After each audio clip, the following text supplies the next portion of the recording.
hustle and grind movement of these salespeople creating their own websites and stuff and capturing those leads and the dealership really never knowing about them. Right. So all that data just going out the door. Going out the door, yeah. Yeah.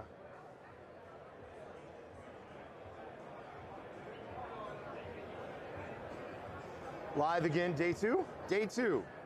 NADA 2019. Joey Little here.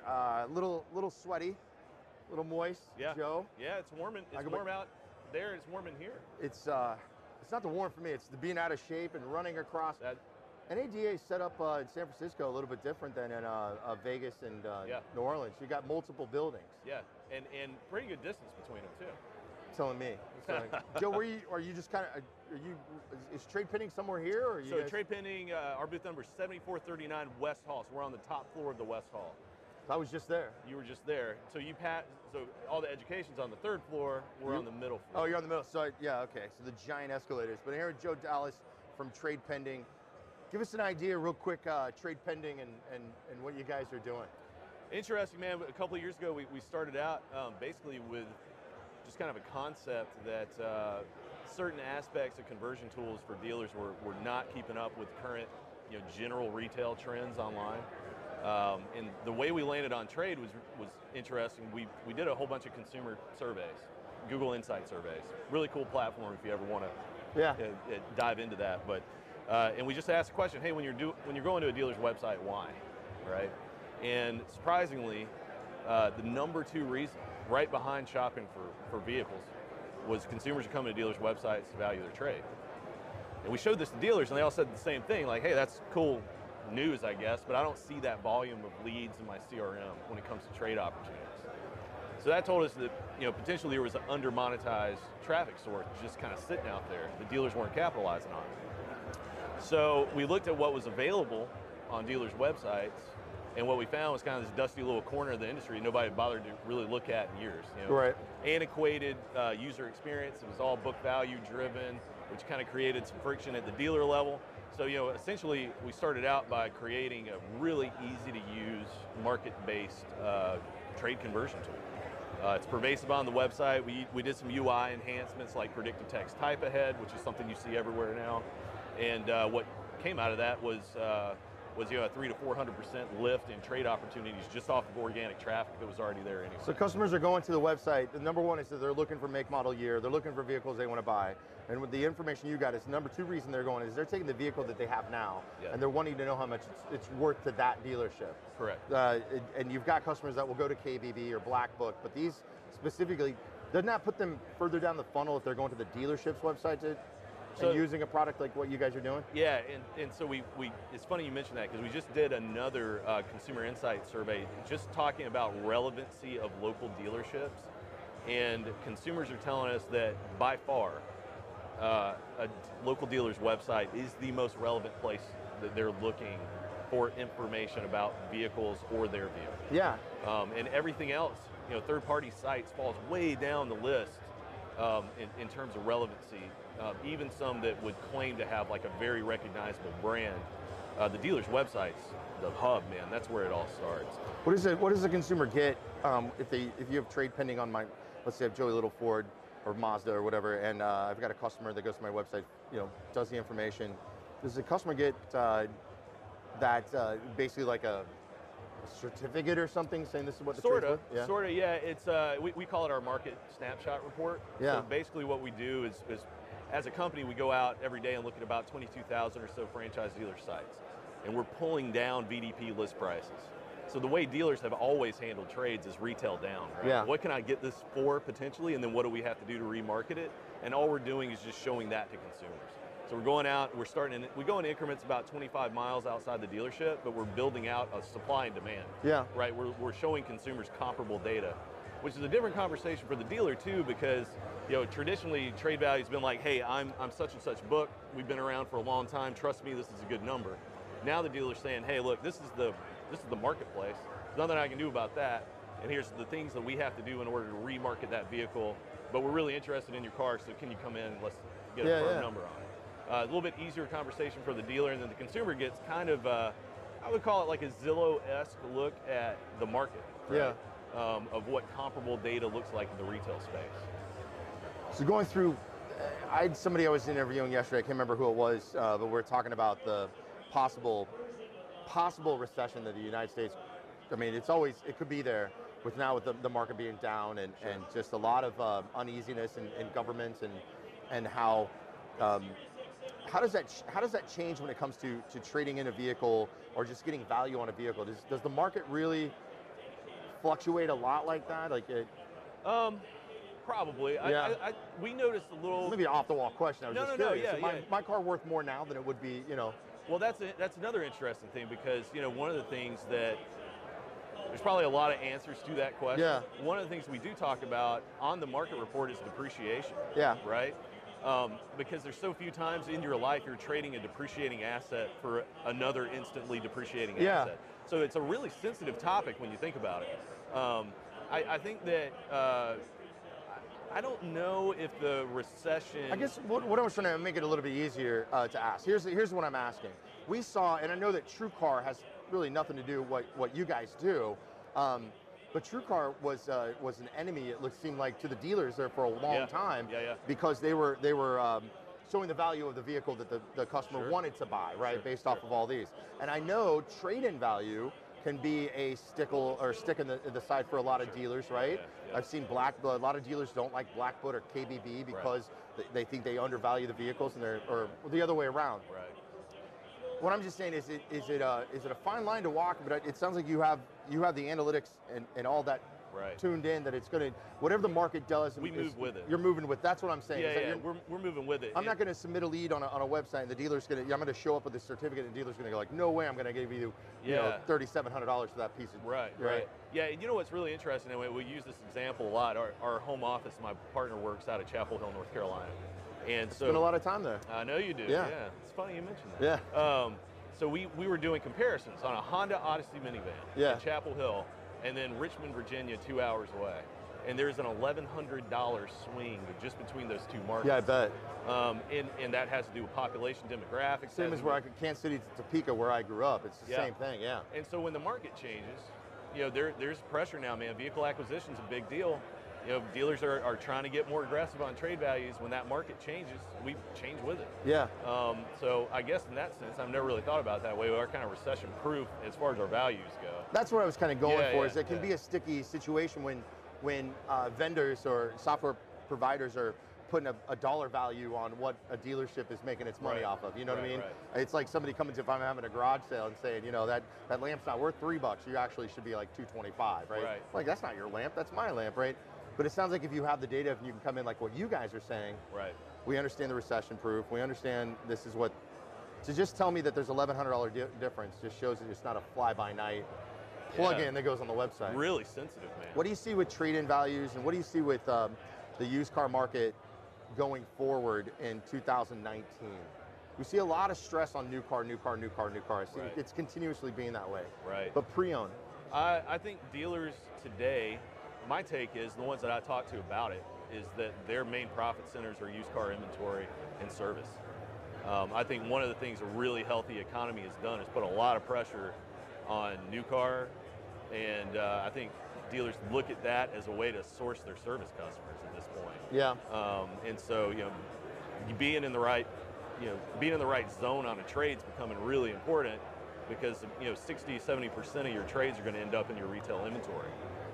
So one of the cool things that we see is, 7-8 years ago, vAuto came out and gave dealers market data for the first time, right? So they've been all market data centric and variable operations for a long time. Nobody's using books behind desks to price inventory anymore. And then you come in and bring market data into trade values, and all of a sudden your grosses kind of start normalizing, right? Because you're already market data centric. And so that's been another added benefit that dealers are seeing is they're able not to have this whipsaw like up and down gross effect with their trades. So that's another kind of, it's almost for dealers that track that kind of stuff. I love hearing that data because then if you look at total gross against the trade opportunities, the number's astronomical. And so I think that's one of the reasons our customers stick around generally. Customer experience has got to be a top of mind for you guys. Sure, man. Your UI, your UX has got to be top of mind for you. Yep. How often is that changing with the way that consumers are shopping online? You're in a trade-in kind of situation, but even going on and shopping Amazon or shopping these other everybody can do everything online. Right. Right. And how is the industry with you and trade pending keeping up with that? Well, we just launched a new product called Superlatives. That's a great segue, by the way. I didn't even know you had a new product. That's awesome. Live at booth 7934 up on the West Hall. Come see it. Yeah. So the whole idea is that, you know, as far as like used car merchandising goes, right? What's been out there for as far as the merchandising of a used piece of inventory has been super binary. Like there are companies out there saying, hey, this one's a good deal, or it's an okay deal, or it's not a good deal. Right. Right. And with the nuances that we pick up in our data sets, we can now talk about things that consumers have never been educated about, like scarcity. Like how many days on lot typically this vehicle is in this market. Right. And our hope there is to reduce pricing pressure, because dealers have so much pressure to just keep diving to the bottom. The only way to entice a customer is to be, you know, the guy at the bottom with the lowest price. It's not always the case. If you're a Subaru Impreza buyer, price doesn't matter. Right. Scarcity, velocity matters, right? And so we're trying to help. We're trying to set dealers up for a good conversation on trade and also build value in the inventory that they have online as well. On the marketing side of what trade pending provides to the dealer, because I can see it as a marketer, you know, do you have dealers or you have any best practices that dealers are using this to target customers or anything in their about we want to buy your car or we need your inventory? What are dealers doing there with the trade call to pending? action wise, like everything's really customizable. So we do have dealers setting up like standalone URLs that are like a buying center for their dealer group. Yeah. Right. And then we've seen a lot of success, and this is one of my mantras, like just because you can do something doesn't mean you should. Yeah. And that's true of marketing, that's true of development. That's so like you have a bunch of developers and you just want to like throw a bunch of crap on the screen. Right. And we've kind of taken the opposite approach of simplicity. One of the best things I've seen done this year, one of our major dealer groups, took all of their like 2-ish-year-old buyers, right, that were they're already customers. They're bringing in the car for service.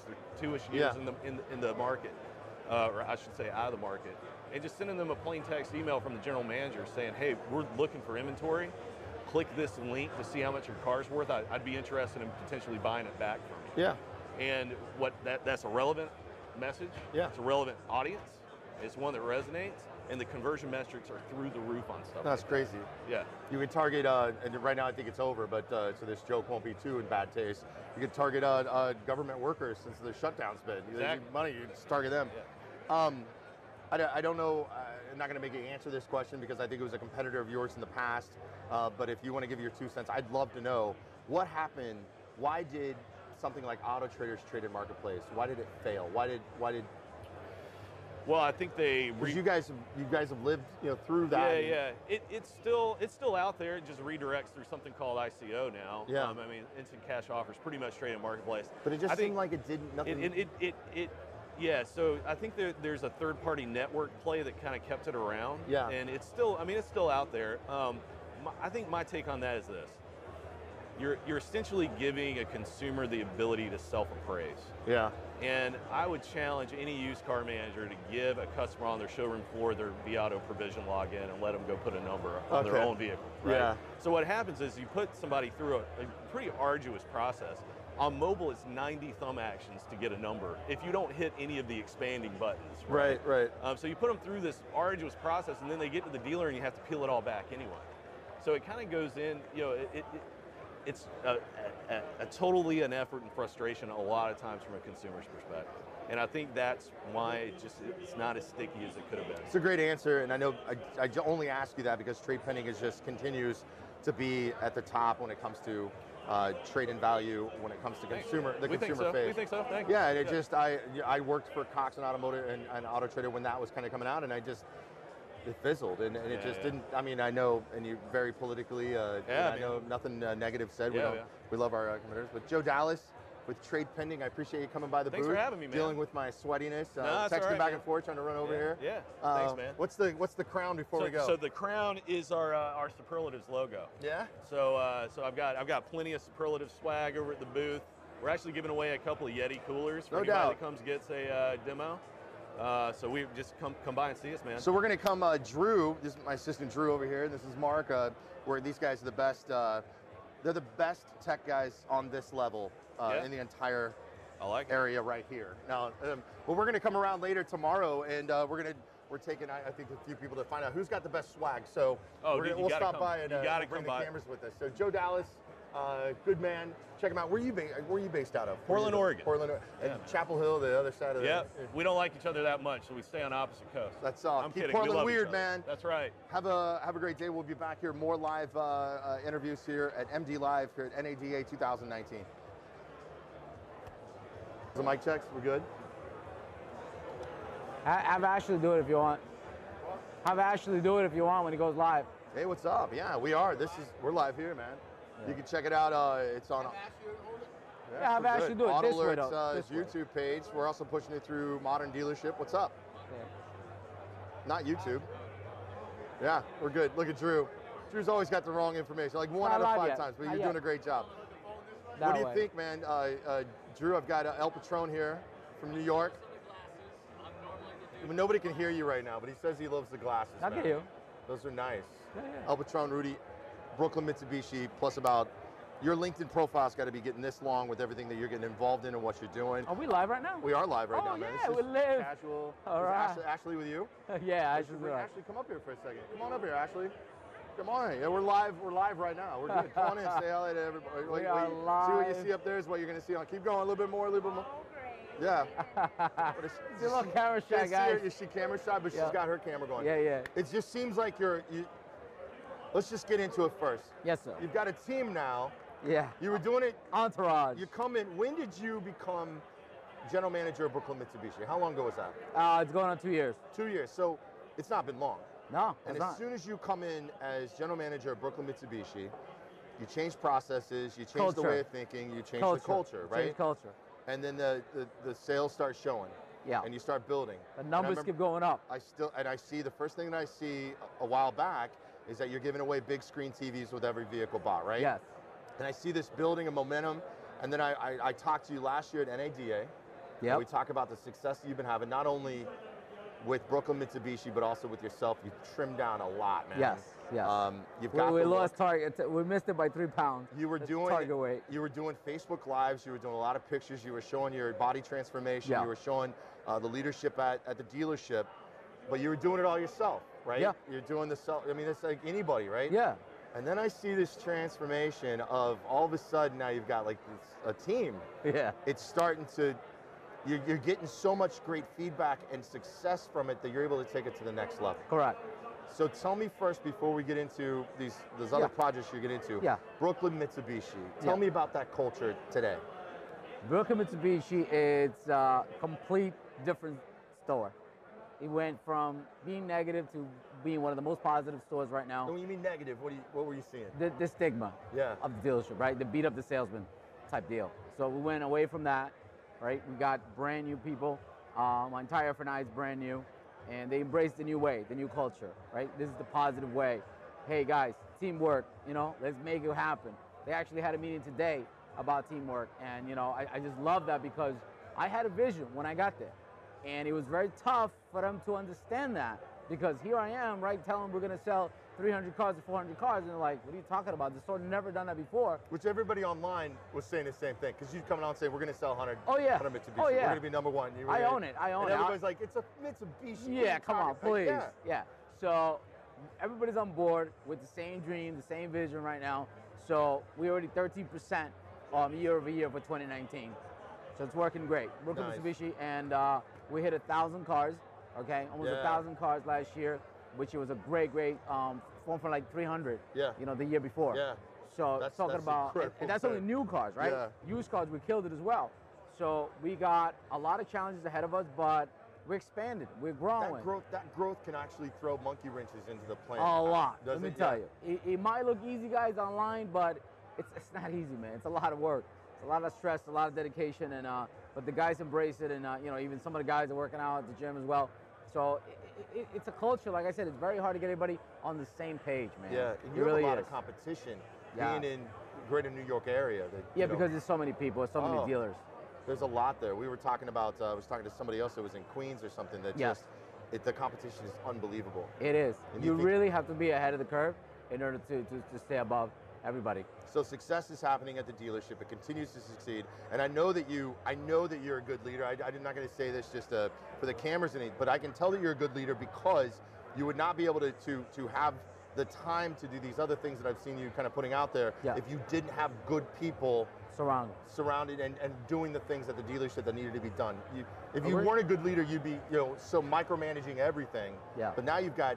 So tell me a little bit about what's going on outside of Brooklyn Mitsubishi with El Patron. I mean, the amount of success that I've gotten, right, because we put out there, everybody wants to partner up, everybody wants to do something, everybody wants to. You get hit with everybody. Everybody. And it's like winning the lottery. It's and you kind of like weed out, right? Because there's certain things that I'm not willing to do because either I don't have the time.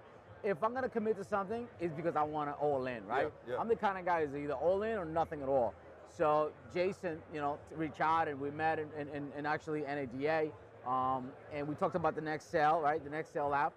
And that's what the app is, Next Sale. The Next Sale, yeah, because it brings you Next Sale. So we talked about it, ideas, and I loved it from the beginning. And we started this friendship, this relationship, and said, hey, we want to take this to your store. And I believe in the app, that I became invested in the app. He made me the CEO of the app, and I'm pushing this thing together, and we have a vision together. So we want to change the way the cars are sold, and basically the accountability that the app gives you to the guys, and pretty much puts you out there from the competition, kind of separates you, because we all have the same car, right? Yeah, everybody's got the what same, experience are you giving the client? You know what I'm saying? So when you send that thank you video to that customer that they went to real dealerships, it's game changer. It's game over, done deal. What is the Next Sale app doing? The Next Sale app, what it does is basically allows you to personalize your brand. So build a brand within a brand. Is this at the floor level with your salespeople, or is this at the dealership level? This is everybody at the dealership. Everybody Okay. at the dealership has it. Okay. So from management to GSM to service writers have it. Yeah. So we have about 100 employees right now, and growing. So basically the app, it's like a Bible. That's their Bible. So customer comes in, they got to send out a thank you video just for stopping by. If they buy a car, they got to send a thank you video for buying the car, right? Reviews is just part of it, and it gives you a ton of reviews. We hit 1,000 reviews in just 4 months. So you're able to record a video and send it to the customer straight from the app. Okay. Yes. And then the reviews, you're able to push something to a customer to ask for a review. Yes, and also social media engagement. So because most of the time, we want to share the photos on our Facebook, right? As a salesman. Yeah, absolutely. But you want the customer to share it for you, right? Word of mouth used to be like, right? That's what it is. Absolutely, it still is. So Facebook now is your word of mouth. So you want customers sharing their stuff, not you. Yeah. So are you providing that image to the customer? Yes. So and they it's can very put it easy. on Instagram. They can put it on Facebook. They can put it anywhere. Really? Anywhere. Snapchat, anywhere. Yeah. And this is from the app This is from the app itself. And the salesperson, they have it all. And what other content are you asking your salespeople or asking your employees to put out there? Because I know you have a giant culture at the dealership as well. So basically, they embraced the changes, right? They saw what social media did for me. So I allow all of them to brand themselves. We come up with name. We film every week.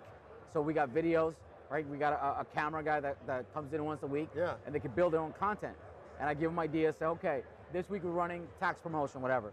So go do a video on this car. We'll go talk about, tax season and things like that. Yeah. So we promote it on their channels.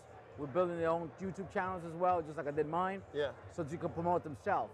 And I invest a little bit of money on themselves as well. You have to. Yeah. I mean, if you want things to grow, you got to spend money. Correct. So we cut the budget a lot by investing in them. Does that make sense? Yeah, no, I completely understand that. And with the Next Sale and focusing on that and using the organic reach of your customers and with the reviews and that, which is free, right? Yeah. When it comes to advertising and marketing for the dealership, right?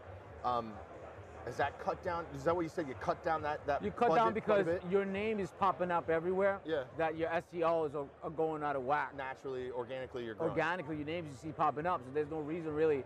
I stopped my PPC campaign in November. The numbers stayed the same. Really? Yeah. That's crazy. Do you use a vendor for any of that kind of stuff? You have a Yeah, consultant that does it? we have vendors and stuff and like they're that. seeing this and they're like, oh man, we're going to start losing some money Well, because Rudy's not going to need us too much. If you build your name, Yeah. right, the way that we did, and I wanted to put Mitsubishi on the map, right, and we did a little more than that. All right, we talked about it last year. I'm going to get into that too, your relationship with the OEM. Yeah, so branding is where I thought they were missing the boat a little bit. So we're doing a lot of branding for them in itself, Yeah. just by riding the wave, right? Yeah. Because we say, hey, Brooklyn Mitsubishi, Mitsubishi, Mitsubishi. So that's helping us on digital marketing as well. It all works. Working in that If direction. you work it. And you're showing. It's been a year later. You're back in the seat with me. Yes. We're talking about it. Yes. So it's working. It's not like you were let go and now you're selling Nissans, in Florida. Now we're going right? 10X, 2019. Are you 10X Cardone kind of thing? Huh? A Cardone kind of thing? Yeah. I listen to him a lot. Yeah? Yeah, of course. I want to ask you this because it's obvious. You're different than what you see as a normal general manager in the car industry. And I'll say that physically, you dress different, right? Yeah. You're from New York, so you got to put that in there. I'm from the Midwest. Yeah. My assistant over there, you can see him with the glasses and he gets like, so what happens when you have the success and you get the attention online, there's a lot of people that come in and what they like to call them as haters, right? This guy's bull, this is all inflated, this is crap. But I haven't seen what I've seen you do different than I've seen other people that have come and gone in this industry. Yeah. I've never seen you address it. I haven't seen that. If you have, I see what? I've seen you address them, Yeah. like call them out. I see you just moving on. There's other salespeople that want to do what you're doing, right? They don't work at Brooklyn Mitsubishi. Oh, yeah. And they're so afraid of somebody coming in and talking, I know. How do you deal with that? Because I know your numbers show what you're doing works. Yeah. So why would you listen to him? But what would you say to that guy that's working in Lincoln, Nebraska that wants to do his own videos, right? Yeah. What would you say to him? Take a look at your bank account. That's what it is? Yeah? Yeah. It'll pay my bills. Exactly, okay. It took very hard for me to separate the hate, and it was tough. Yeah. At the beginning, it was tough. People were making fun and like, what are you doing? This guy's a clown and this and that. And I still get it.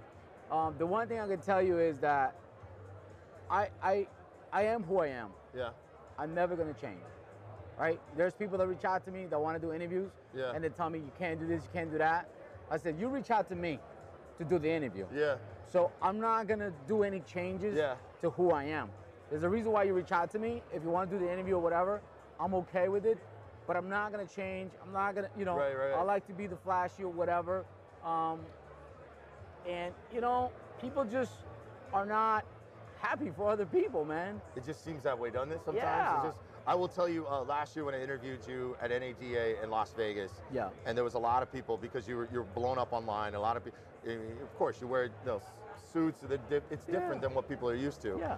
And the reaction that I said that I interviewed you and it went out on the web, I got responses from people saying he wasn't anything like I thought he would be, because if you look at the sunglasses and the look, you almost get that.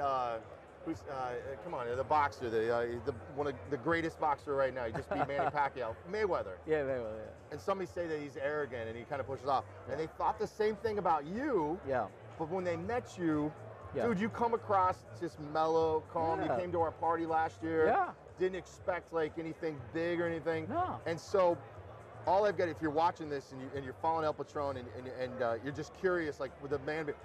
Dude, you've been married, what, 26, 40 years? You've been the same woman you got? We've been 19 years together since middle school. We met at middle school. We have 4 beautiful children together. And you're a family man. I see videos of you out to dinner with your family and calm. I see so many. You take so many selfies with your wife and pictures with your wife. Yeah. It just doesn't. People put a thing on you that's not true. Well, listen. Unfortunately, right? We judge, and that's just who we are. Yeah. We judgmental creature, and you know what? Shame on them, because they can do the same, and sometimes they just don't got the balls to do it, right? I'm the guy that stepped out of my comfort zone, and I said I'm gonna be different. I want to be a disruptor, and I wanted to disrupt the industry. And I was just tired of negativity, so that's why I hate to give in to negativity. Yeah. Because I preach positive, right? So you got to kind of like be who you are. Yeah. You know what I mean? So yeah, there's people that come on me and this and that, and I help people. I give out a lot of information. You see that. I like that about you because I see others that get wrapped up in the Gary Vaynerchuks and the Grant Cardones and now that they think that they can be this motivator and this hustle and grind online, and it's all bull, right? It's just what they're putting on. But behind the scenes, they're miserable. They're broke, right? But what I've seen with you and what I've seen offline is you're the same person. Listen, there's a lot of people around me, right, that depend on me, and I know that. And there's other people that I embrace and I bring them, I help them out little by little. But it comes back to me, Joey, so much more. So much opportunities that come to me that I would have never even thought of it. And I'm talking about big deals that I'm making big deals with Jason, with, you know, this big companies reaching out to us that I can't really disclose who they are, that they want to buy the app, that they want to invest in the app. But we did it because we want to change the culture, right? So the app helps in accountability at the dealership. But if you put it out there, right, and I'll give it for free. Anybody that knows anybody that reach out to me, I give them pointers and say, listen, yes, you can use that vendor or not. I'm not going to say, oh, no, that's too much or whatever, because he might not work for your market. You know what I mean? It works for my market, right? But people forget that. Yes, people do forget that. But I'm going to do it anyway because it's going to come back to me. Next Sale. If somebody wants more information on Next Sale, what are they? My cell phone, Facebook, Jason, the owner of the app, is Google here. El Patron. Go to El Patron Show. GarrettAssociates.com is the app, the website where you can find out more information about it. We would love to give you a demo, and you guys could kill it. 2019, man. Last question. Yes, sir. What's Mitsubishi think of you? What's that relationship? What have you heard? I mean, you're selling them a lot of cars, but no, listen, we're happy right now with Mitsubishi. We have a good partnership with them, and we're doing big things for them in 2019. And we believe in the product. You know, we're very excited of what they're doing, with all the changes. They're listening to their dealers, which we love that. And I think that 2019 is going to be a record year for them, and that's for us as well. So it doesn't matter the brand, as long as you can build a relationship, I believe, and that you both have the same mission, you're going to kill it together. You got to give me your secrets too, because you've got a much better looking posse. Well, group. my dealer principal is here with me, Bobby. Hey, Bobby, I've seen you online. I've seen him online. Yeah. But they're a better looking crew than what I've got with these. He's more guys. like the backhand guy, you know. Yeah, but thanks for coming on, man. I appreciate appreciate it. Thanks Rudy for having Patron. Yes. We'll be back live with more interviews here at NADA 2019. I wish you all the luck. And if you, I'm going to do this real quick. Hold on. You don't have to stand up, Mike. You got to look at this. Hold on. Where's it at? There it is. Look at them shoes. Look at them shoes. Thanks a lot, El Patron. Thank you, man. Thanks for having me. Success, man. I really appreciate it, all right? We'll see you later. Thank you, guys. All right? Everything's dangling Enjoy off the show, of me. guys. Enjoy.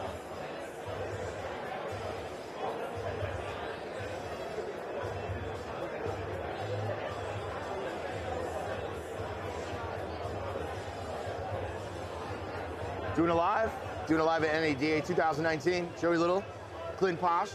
Hi all. Was PCG companies, but rebranded to PCG Digital. Before we get into that, I want to know, what'd you get into last night? Did you go to some parties, some of the things going on here at NADA? Yeah, so we finished up the day, and then Brian had his On Map on Mission event. Went to that for a little bit, went out to one of the parties for a little bit, and then I ended up having dinner with my good friend Dan Moore and Frank Lopes, and just after that, I had to teach this morning at 9 o'clock, so I had to make sure I was. We always get at the same time. It's weird. I was at 9 o'clock this morning too. Yeah. How was attendance? It was full. It was good. Yeah, same with mine. Yeah, it just seems like a lot of I'd heard from some other speakers. They said they were a little light. Really? But as I was standing out afterwards, there was a big surge of people coming up. I think they had manufacturer meetings at 8:30. What did you speak about? What were you teaching this morning? Today I was talking about when the mistakes dealers make when they adjust their budget. I just was focusing on increase, but after I taught it the first time, a lot of people also wanted to know about what mistakes do we make when we decrease our budget. Yeah. Because dealers can be emotional. Yeah. It's like, cut budget. Get rid of it. Yeah, like cut social media. Like if we turn it back on tomorrow, everything's gonna happen. Versus you don't cut your marketing. You know, be more strategic. Is it a big problem that dealers don't even know their budget right now? Do you think?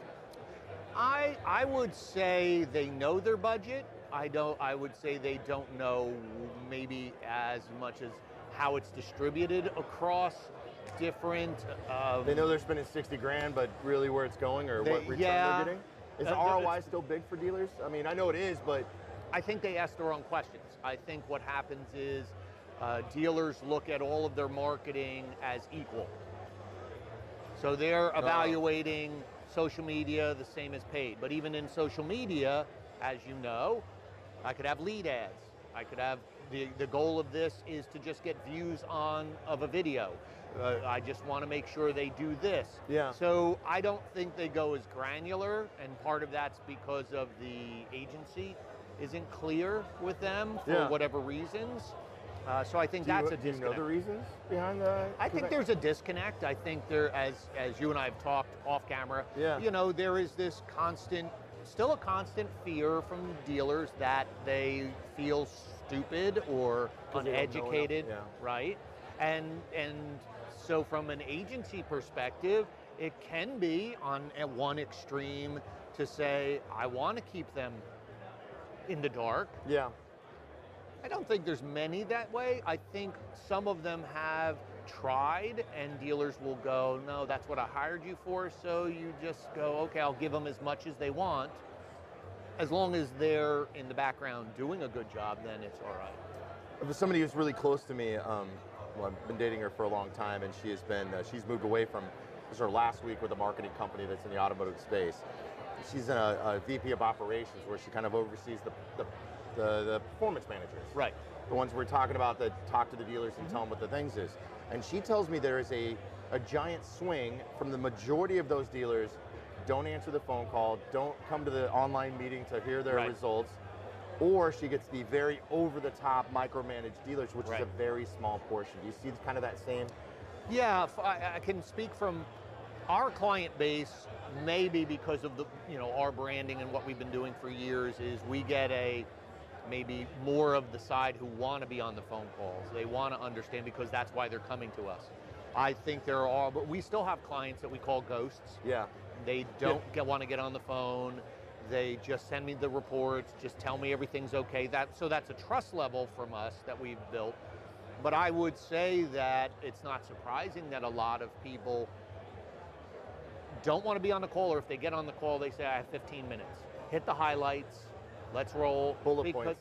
Because it's not comfortable, or it's a misunderstanding with dealers thinking, I have to understand how you're doing this, versus just giving me a high level, or what are we getting for it? What are the metrics? And I think that's, for her, it would be, my recommendation would be is to have a call once you did get one of those ghosts on the phone to say, well, what metrics would you like to go over to make you feel comfortable? And they might say, well, if you could just do these 10, I'm good. Now everybody gets on the phone, but if they think, oh my God, I gotta get on the phone, it's gonna be for an hour and a half, my head hurts, and when I hang up the phone, I go, holy God.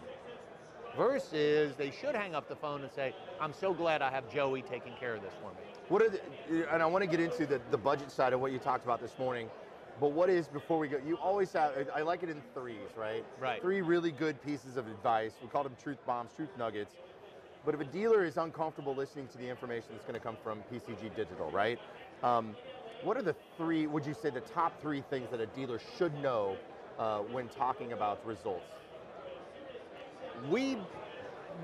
You should be asking the question of 3 different questions. One is why. I caught Glenn off guard. I never No. the questions My head just went because I was talking. You got to do the calculations. I was talking about it today. No, it's good. Yeah. One is, why are we doing this? Okay. Right now, why is a very tough word, and I've been working on with my team. I try not to ask why, because if I said to you, Joey, why are you doing it this way? Immediately your default is a little defensive. Yeah. Yeah. So maybe you don't say, well, why are we doing this? But you say, well, what is our strategy? So that would be the first thing. If I'm giving you X dollars, let's say I'm giving you $10,000, what are we going to do with this? And they go, well, we're going to do this, this, this.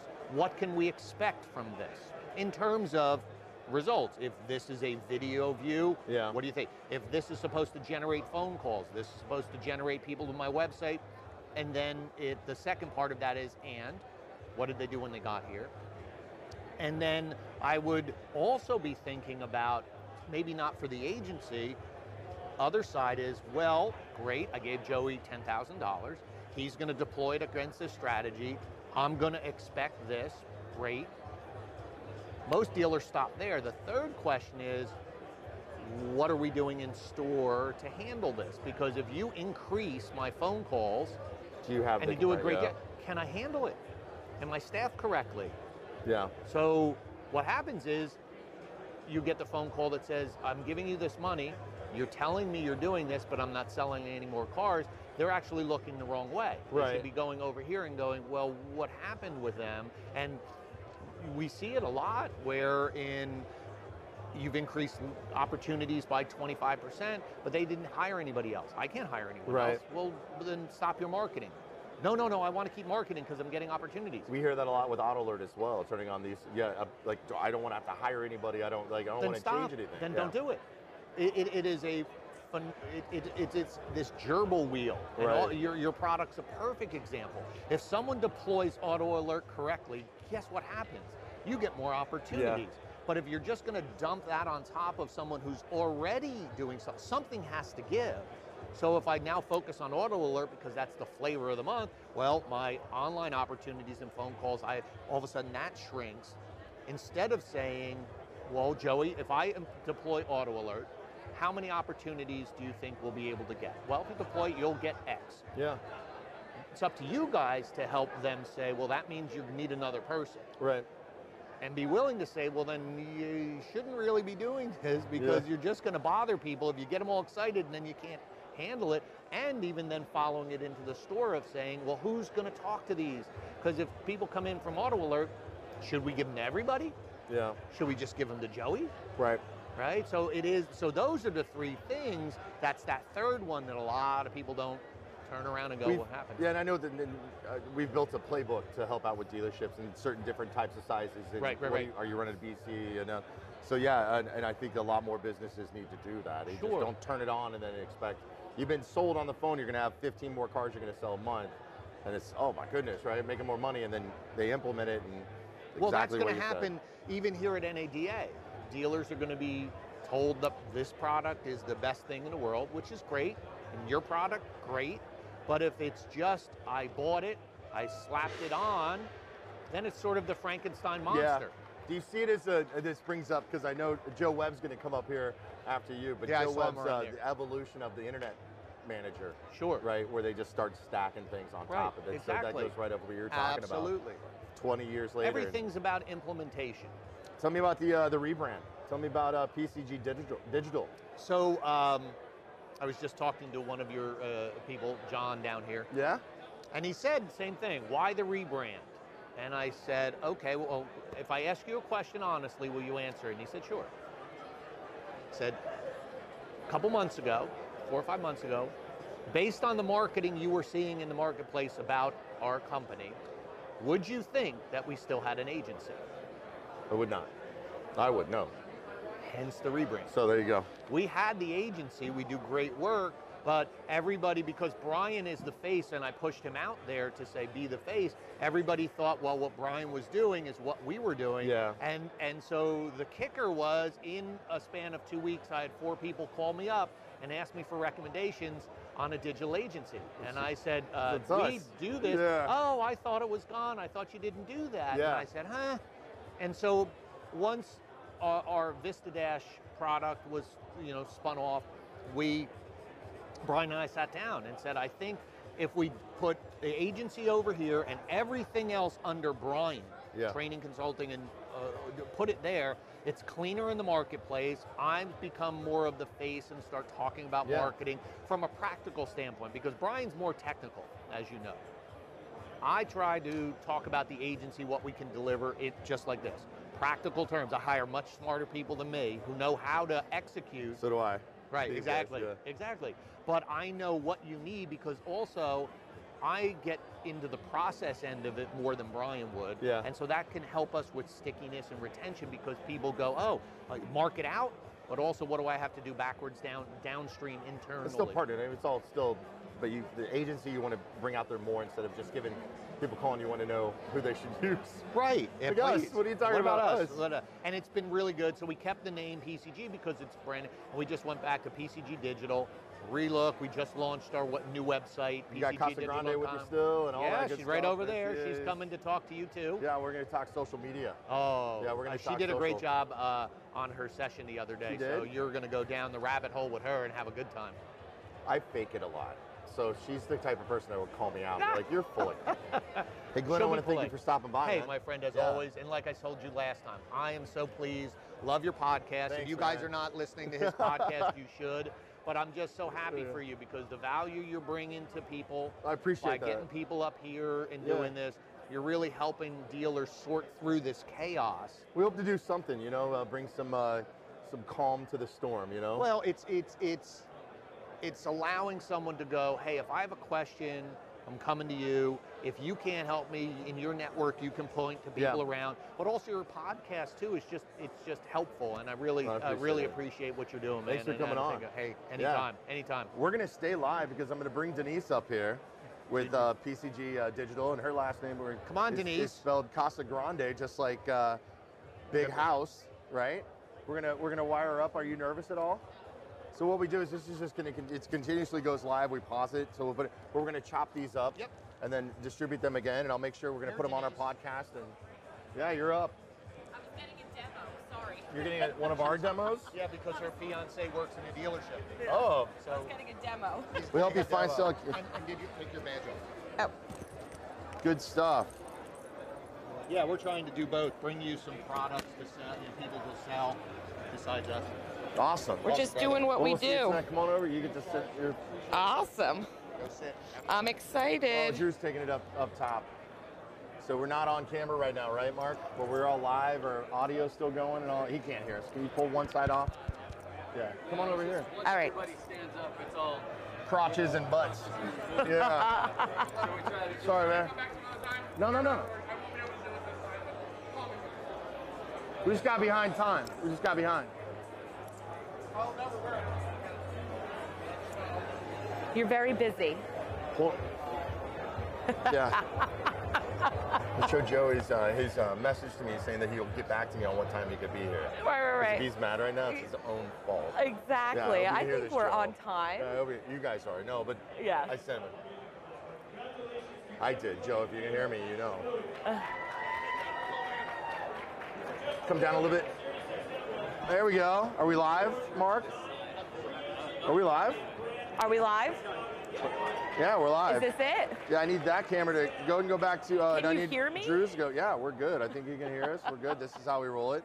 Bring me Okay. back to the double shot. There we go. Bring it down, Drew, just a little bit. I know, but you watch the dress, and that's what we're worried about. Is the I know. dress. Yeah, I just don't want to give too many people free advertising behind us, right? I know.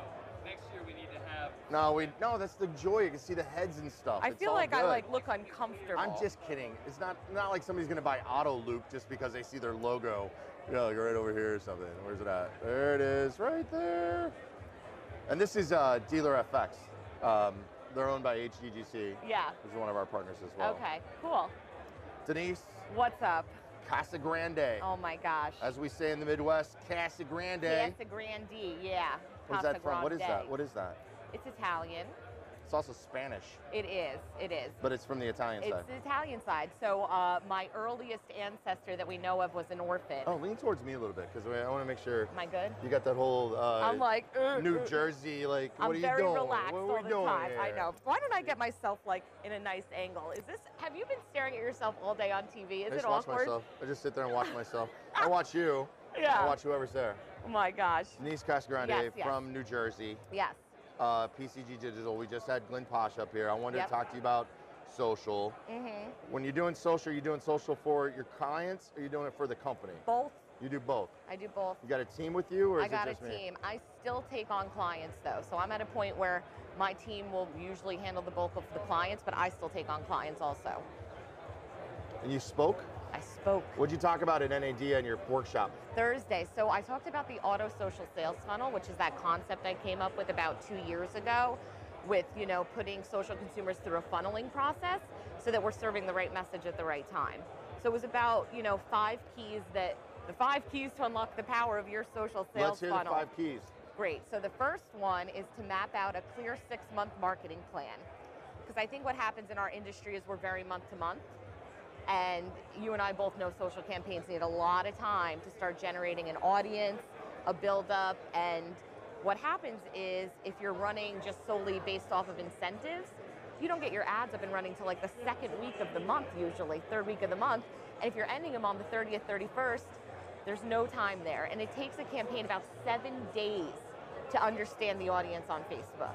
So that's the first one, is to map out that clear 6-month marketing plan. The second one is to make sure that your pixel is installed properly on Facebook, making sure your events are in the right spot, especially that lead event. We don't want that on every page. We need that on only those pages that after a consumer submits a lead to you or contacts you, that lead event is fired.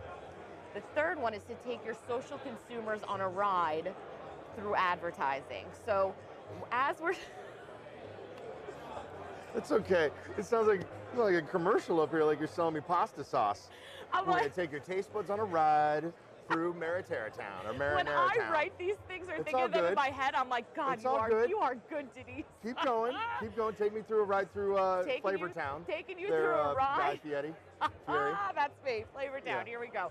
Taking you on a ride through advertising. So meaning as a consumer scrolling through their news feed, we want to serve them the right message at the right time. So if we're introducing them to the service department first, what do they want to see a couple days later? They want to see an offer to come into the service department, right? And then if we're serving that message to somebody that's up for a new vehicle or is, due for a trade-in or whatnot, what do we want to show them then a week later? Maybe a ride-along video with another consumer, maybe a review video from some people that have already bought for you. So that's how the ride works. Then the fourth one is making sure that you're... Please tell me it's something like the roller coaster of love or something like that through targeting and geofencing. Just tell me something like that. It's got to be. It's all about the targeting, Okay, correct? And yeah. the custom audiences, yeah. So you want to make sure that as you're serving these right messages at the right time, you are building audiences out of those people. So the way that we run the campaigns at PCG Digital and the way that I've been constructing and guiding people to do that is it's all about the audience creation. So when you look at your campaign, you need a good message, you need a really compelling content, whether it's a video or graphic, but what your main focus is creating audiences out of that campaign. You want to get everybody funneled down so that you're serving then that lead ad to only the qualified shoppers who want to do business with you. And the fifth one is the returning loyal customer. You want to stay in their news feeds even after they've converted. Send them great content. Make sure they're involved with your toy drives during Christmas. Make sure they're coming to your trunk or treat events. Make sure that they know that they can still come back for service, all of that. And that is the 5 keys to unlock the power of your auto social sales funnel. How was that? It was good. It was Yeah. good. It's a difficult situation for me, Okay. but I'm not going to get into it. I think everything that you said is spot on. Right. But I've lived in the data mining world Yep. for a few years now. Okay. So my strategy is different. Sure. Right? But I think what you're doing, what you just said, so if we're talking about new lead, if we're talking about new lead, like getting the new leads, Yeah. I'm with you all the way. Right. I think that you and I can make a powerful power couple in not married. I've always thought that we could on I'm the just saying, social front. Yeah. You hit the customer to get them into the store to buy Yeah. the car. Right. Once they buy the car, Mhm. boom, then it's me, right? Yeah, yeah. So I'm just saying, so I'm sitting here and I'm like, I'm hearing what you're saying, but I also want to argue with you and be like, after the sale, right? Right, right. But you did make some points about getting them involved in what they do culturally in the Right. community and everything up to now. I think your Sure. 5 points are spot on. Cool. I think they're spot on. Good. I absolutely. Awesome. But I had to get that out there too. That I think that we would be a dangerous team of before the sale Right. and then retention. 100%, because it is technically all about making loyal customers. I talked yesterday or It is. 2 I days will tell you ago. this too. Sure, sure. It is very brave for anybody to come up here and talk about retention marketing or anything like that. Okay. Sitting in the middle of a giant data mining customer experience, like you know what I mean? So, that's what I'm saying. You're like, here she comes. But anyway, tell me what you're saying. I'm sorry. Well, no, I was just saying to the crew, the people that were in my workshop, I mean, my parents bought from the same Cadillac dealer for years. Yeah. Anytime they need a new Cadillac, they called Chet, and when Chet retired, they were like, well, what do we do Didn't know what to do. Yeah, and wouldn't it have been great? My dad's not on Facebook. My dad just got a cell phone, by the way. Never had a cell like phone. a smartphone or a flipper? A flipper, come on. All right. We got to ease him in. But my mom's on Facebook. Wouldn't it have been great if she was served ads that were like, meet your new salesperson, or here's the faces behind the Cadillac dealership. You know what I'm saying? And having that type of experience. I got you. Absolutely. Yeah. Absolutely. Yeah. Can I tell you something that you might like a lot? Okay. That AutoAlert's doing? Sure. Because at PC Digital, I'm going to say it again, rebranded PC Digital. Yes. What we're able to do now is a customer that's bought for you before that's inside your system. Right. We're able to geofence your competitor dealerships. I love that. Have you heard this? No, I have not. And if your customer, previously sold customer, Yeah. sets it off by going to that dealership, Okay. it alerts the dealer, my dealership. Yeah. Here's a customer, and also let you know if they're in an upgrade opportunity or anything like that. Wow. Also on your own dealership as well. Okay. So fencing out what we've done with the partner program. That's awesome. So if you're close with Blue Loss on Sundays, you can know what customers that are inside your database that were at your dealership while you were not there. That's fantastic. That's a lot of fun. Isn't that crazy? That is crazy. Talking more social media with you. I want to talk one more thing with you about social media, right? Yep. This idea of salespeople that are now doing this personal branding on social, right? Yes. And this idea that there's third-party vendors that are out there, these new companies that are providing these microsites or these personal branding websites for these salespeople. Okay. And helping them with their social, right? Because the dealers, these salespeople are watching Gary Vaynerchuk, and they're watching all these guys that are creating, they're watching El Patron, right? Right. And it's a whole hustle and grind movement. Yes. And we see, where I see, this is what I ask with social media is, I think it's going to become a problem for dealerships that their salespeople are going to start bringing in their own lead source, and it's not going to be getting into the data of the dealership. Right. So Mike Davenport, who just surpassed 100,000 followers or subscribers on YouTube. Saw that, yeah. Not saying anything about Mike Davenport, maybe he does it by the book. Yeah. But there are people that are reaching out to him, leads. Right. I need this, I need a Chevy Silverado, I need this. Right. And I can guarantee that the majority of salespeople is not putting that information in the CRM, and if they are, it's the moment that they're selling the car. Right, exactly. So then so you have all these leads that did not. Right. They're not following process. Yeah. And it's all through social media. Right. And dealers are seeing their salespeople also using the name of the dealership. They're also using the name of the franchise, like Ford guy Joey. Yeah. The future of social media when it comes to, because I know you focus on the business side for the dealers, but do you have any advice or anything of how this is coming down the pike, man? This is personal. We've been preaching them for 2 years. Right. Let your employees post. Right. And now. Right. And now it's, there's going to have to be guidelines. So sometimes I will have a dealership come to me that says, somebody set up this random Facebook page, or, the dealers are posting their own content. Now, here's the thing that's a positive. Your marketing team would want that extra content, right? That's off their back then. That's why I love Instagram stories. If Glenn's posting on Instagram, if Brian's posting on Instagram, I'm just sharing their content right to PCG Digital Stories. I love it. But there needs to be guidelines, and they need to start putting together plans of how and what people can do to make sure they're staying on brand. For instance, you stay on AutoAlert Modern Dealership brand constantly. You stay within the guidelines. So we have I make the guidelines. Exactly. I'm that guy. That's what happens when you're the boss, right? But you're that guy. I don't like the social media policy, I change it. Right. Same with me, exactly. So I even tell my team internally, we need you to share X, Y, and Z. You need to speak in this tone because this is our brand, and that's what the dealerships need to start So educating. guideline and strategy policy is the number one thing a dealer should do. I think so, Start now. You don't have your own lead. lead source. Right. But you get a lot of dealers saying, well, he sells 35 cars a month. I don't give a hell what he's doing. Just keep selling 35 cars a month. I know. Every dealer that I have has a southern accent, by the way, when I do that. That's your dealer. We are... well, we need to stick to the process. What I want you to see, and I need to get closer with you and network with you, and I need to get Drew Black is his name. He even has a cool name. That's my assistant over there. Hi, Drew. I need to get him networking with people like you as well. And this is about me for a second, sorry. Please, take the floor. We're doing content for internally, only internally, to our entire company. You look a little confused. Okay. But I'm going to tell you all about it when we get off the air, but I'm just right. Drew, I want you guys to connect, and I'd like to send her some of the videos and things that we're doing like we do an internal podcast. Oh, fun. Just pick a random employee throughout our 500 employees and have a 50, like what we just did now. Yeah. Just talk about their passions, how they got into the industry. Cool. We'll put it out every Monday. That's great. Yeah, it's nice stuff, but I just want to, because I know you're a content, you love content, you eat up content. I do. Well, and video is key. I mean, what are we at, 8 billion videos a day are watched? Did you know I had a viral video 2 weeks ago? No, really? Can you hear this? Yeah.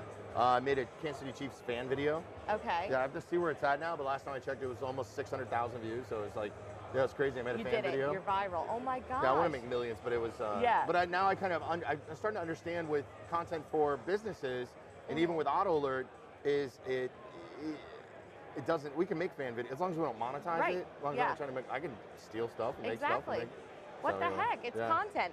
Let's tell a funny story real quick. About 3 years ago at NADA. 3 years ago at NADA, your booth was next to the PCG digital booth, and we had that music pumping. And Brian Pash was like, turn up the music. And then your team would come over and go, can we just lower it? Can we just lower it? Okay, Brian Pash would walk away, we lower the music. And then Brian would come back and be like, turn up the music, let's get it going. And we'd turn it back up and your team would come over again and be like, could you just turn it down? How are we in 2019 and you got stuck next to the Sirius XM booth? So, I will tell you that we have not complained. We have not gone over there to tell them to turn it down, and I'll tell you why. Okay. Because this is the busiest our booth has ever been at any NADA in the history, and we are closing so many deals and having so much going on that everybody here is so distracted from what's happening that we don't have anything to gripe about. Back then, we just kind of merged, right? It was our first NADA as a new company, and it wasn't as busy. We had so much fun that NADA, though. That was a good one in New Orleans. When we were next to each other, that was fun. They all blur together. But I just thought that was so funny. I was like, oh my gosh, how great is that? I love it. Plus, it's serious. The DJ over there is horrible. I know. I heard he keeps going back and forth. We're going Tom Petty, then we're going here. It's kind of all over the place. My lady works at the booth right next to them over here. They're sick of it too. So, thank you, Denise. This Cascarada, has been PCG Digital. Wonderful. I'm so glad I got this opportunity. You like my jacket? It's supposed to be like ABC Sports. I do. I actually will probably be in Modern Dealership in February. I submitted something. Your team loved it. You need to submit more. I know. No, I mean your team. We're always looking for content. Perfect. All right. I got a great. And maybe you'll get one of these nice. Because that's how I have to lean in. Like, Denise, tell me about your childhood. That's what this is all about. Thanks I love it. All right? It's been great. Love you. Thanks. Let's go to break, buddy.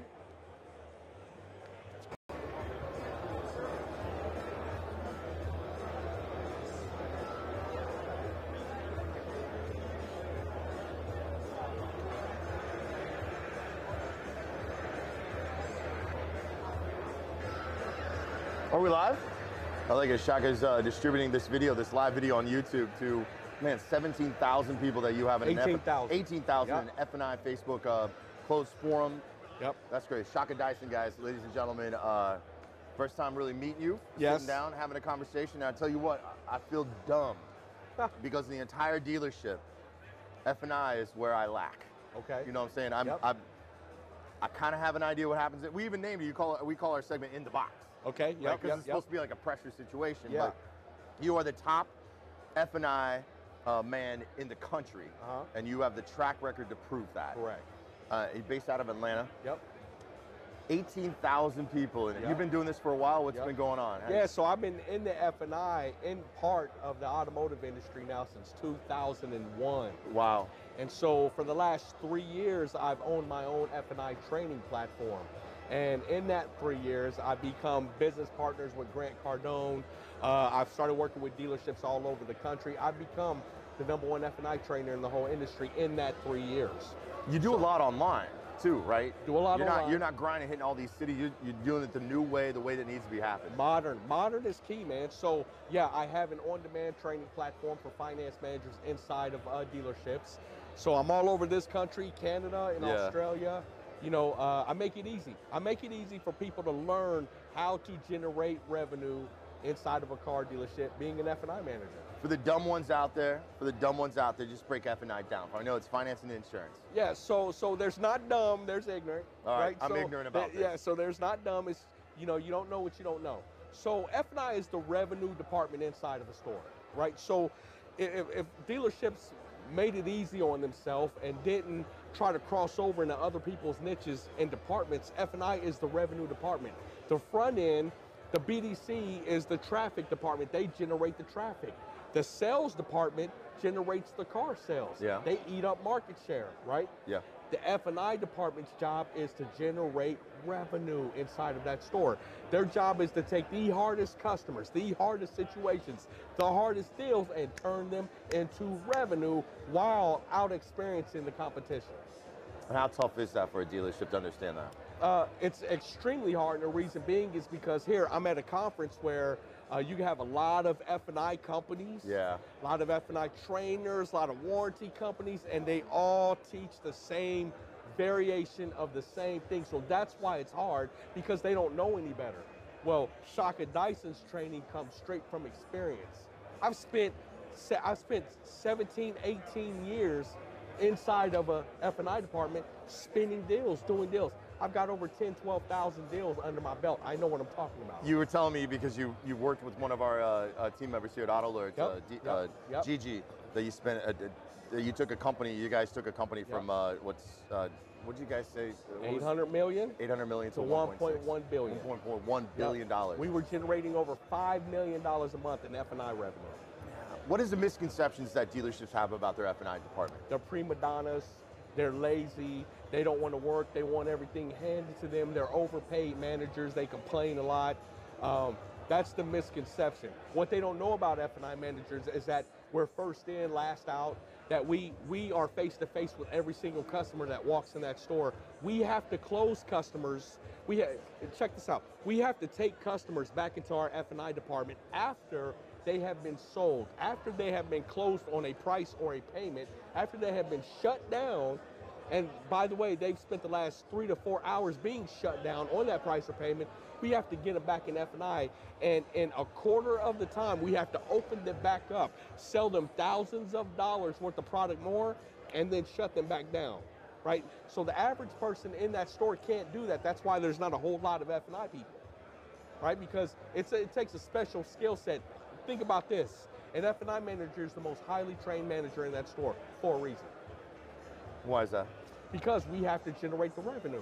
So you have to do, that's what I was gonna, you were leading into that, is if I'm sitting at a dealership right now, and I'm thinking about getting an F&I, I've been offered it, or the dealership's talking to me, and it's usually, it's always based off of performance. It's never based off of personality or anything like that. We see that in this industry, right?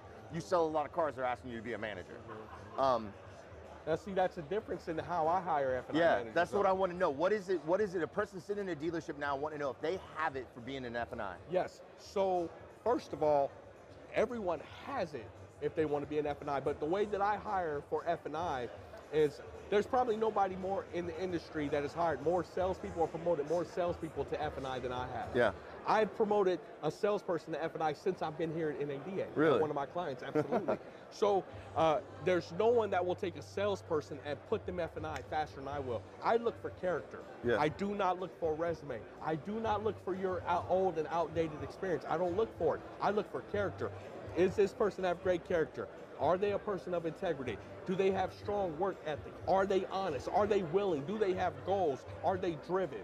That's the person that I want on my F&I team. I can teach you the skill set, but I can't teach you those characteristics. Now, that's different than everyone else here at this conference. How are they doing it? They're looking for resumes, man. I see. They're looking for somebody that says they've been in the business for 10 years or they've been spinning paper for 10 years. That's what they look for. I look for somebody of character, and I'm going to teach them the skill set. All those people, that you've gotten these positions that you put out there, I don't mean to put you on the spot. Sure. But I love about, that's why we call it In the Box, so to make it a little fresher let's do here. it. Can you tell me a story of somebody that you put in that position that absolutely excelled? Absolutely. What they were doing beforehand and what they were doing Absolutely. Can I give you names? Because I can give you specific names. Give me. A gentleman named Tim Harrington in Iowa, Lou Jack Honda, took him from being a salesperson into F&I. When I went to go run that store, took him out of F&I, put him up on the desk as a new car manager. When I left, he took over my position of being a GSM, became the general manager for 2 of the Lou Jack stores there on the platform. Absolutely. Another guy I hired from Prime America. Have you ever heard of Prime America? No. So I hired them from Prime America. They became a salesperson. That's here in Atlanta at the Carl Black Automotive Group. Yeah. Hired them as a salesperson, brought them along, taught them F&I. They became an F&I director for a BMW store for Group 1. Really? I do know Group 1. Yep. Yeah. So I've got success story on success story on success story of doing it the way that I've done it, and looking for people with great character on the sales floor. So Shaka, tell me, if I want to be a good, without the integrity, let's say that I have all that, I have that base, and you're going to start teaching me to be a good F&I manager. Yes. Give me 3 things that I need to know in this industry to be a good F&I manager? The first thing that you're going to need to know is you being a great and phenomenal F&I manager, because that's what it takes to be good. You got to be great and phenomenal.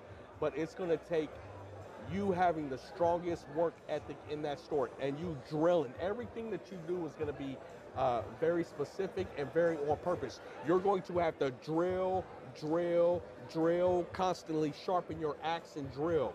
Here's what typically happens. What typically happens is a dealership will promote or hire a finance manager. They'll send them to school for 5 days, for a week somewhere. Yeah. Send them back to a dealership. First of all, they're sending them to a school that doesn't teach them anything. And then they send them back to a dealership, and that's all the training they give them. And then they expect them to perform at a crazy, insane, profitable level. It doesn't work like that. If you have that high of an expectation for a finance manager, you're going to have to constantly teach, train, develop, and grow that person. Always sharpening that axe. Always staying modern. Always staying tomorrow and not yesterday. That's one. Absolutely. What's number two? So, always being honest. There you go. Always being ethical. Not being scared of being transparent. Did F&I got a bad name for that for a long time? They did. Yeah. There's many. The problem with F&I today a lot is that we're still paying for the old mistakes things of the past. that the old people did, man. The people of yesterday did, man. And what I'm trying to do is modernize. Right. Trying to modernize the F&I department. Teach them skill sets so they can be transparent. Yeah. Like if you're a customer of mine and I have super strong F&I skill set, I don't care if you know a base payment. I don't care if you know every single number, including interest rate, including finance charge, including advance. It doesn't matter to me. Why? Because my job is to build value in the products that I sell you and show you how they protect you over the term of your buying experience. So that's my job. My job is to take a $3,000 or $4,000 service contract and make it look like it's worth 50 grand. That's my job. And if I can do that, if I acquire that skill set, I don't have to hide anything. Yeah. Does that make sense? What I love about this is I get people up here and I talk to people in the industry, and I get pushed on it. I'm a marketer. I'm a digital marketer. I'm a media guy. You know, I've worked at a dealership before, but I'm horrible at it. Right. You can tell if these guys are on a 60-second delay with me. Yeah.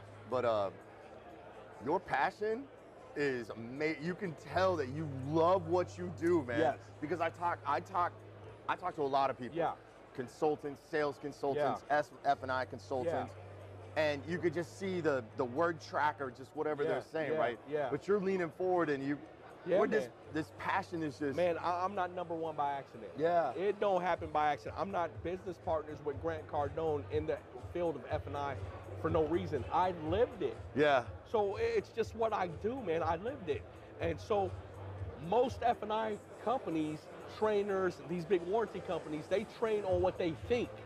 Man, I train on what I know for sure. I've had to pay rent and eat based on what I did in F&I. So I train on what I know for sure, not what I think. Yeah. So when it comes to F&I, you can ask me anything that you want to, and I'm there. I'm there.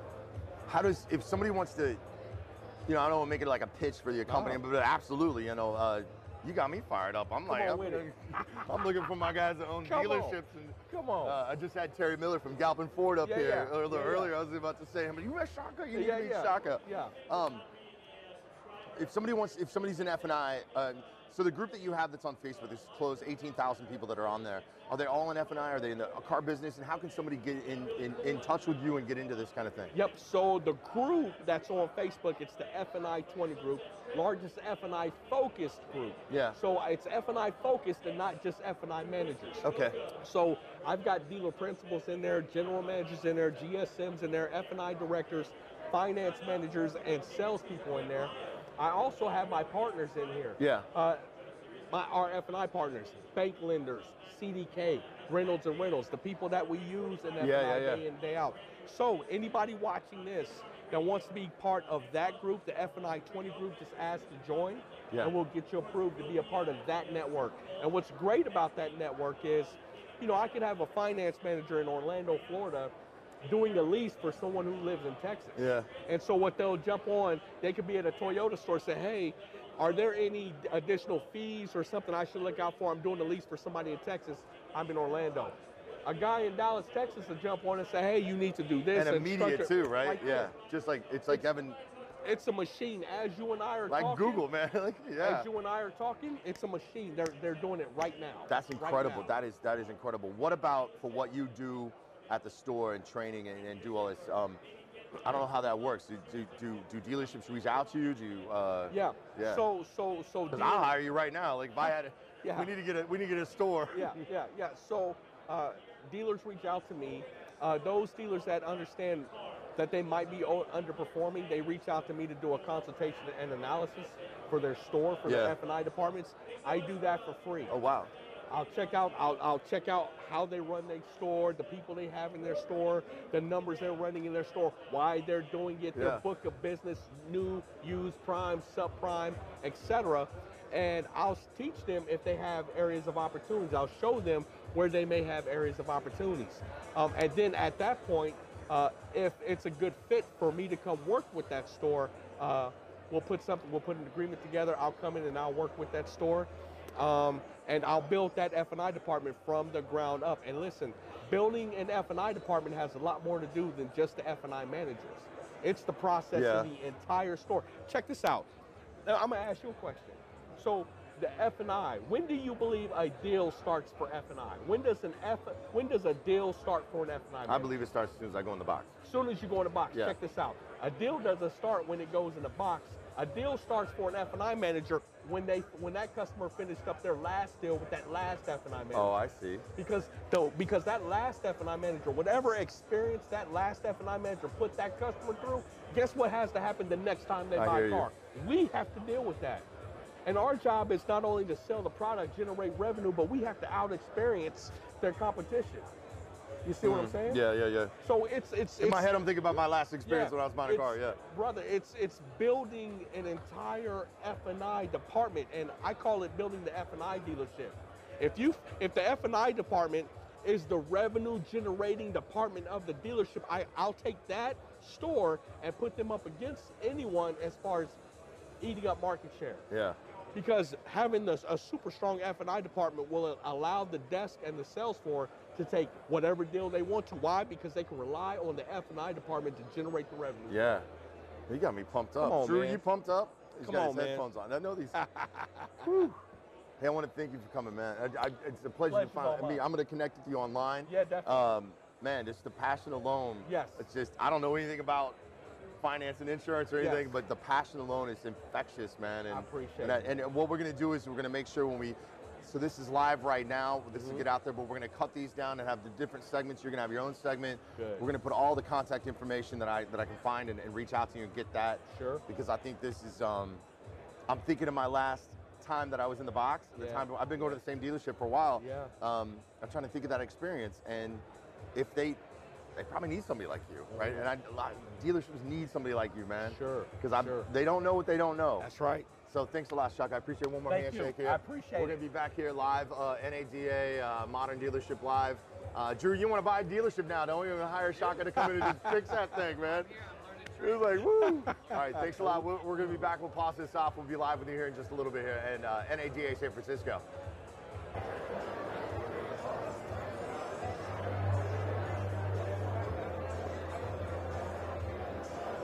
It's like I'm wearing something different every time I do an interview. I got like a jacket on. I got like my MD blazer on. Now I've got the MD shirt on.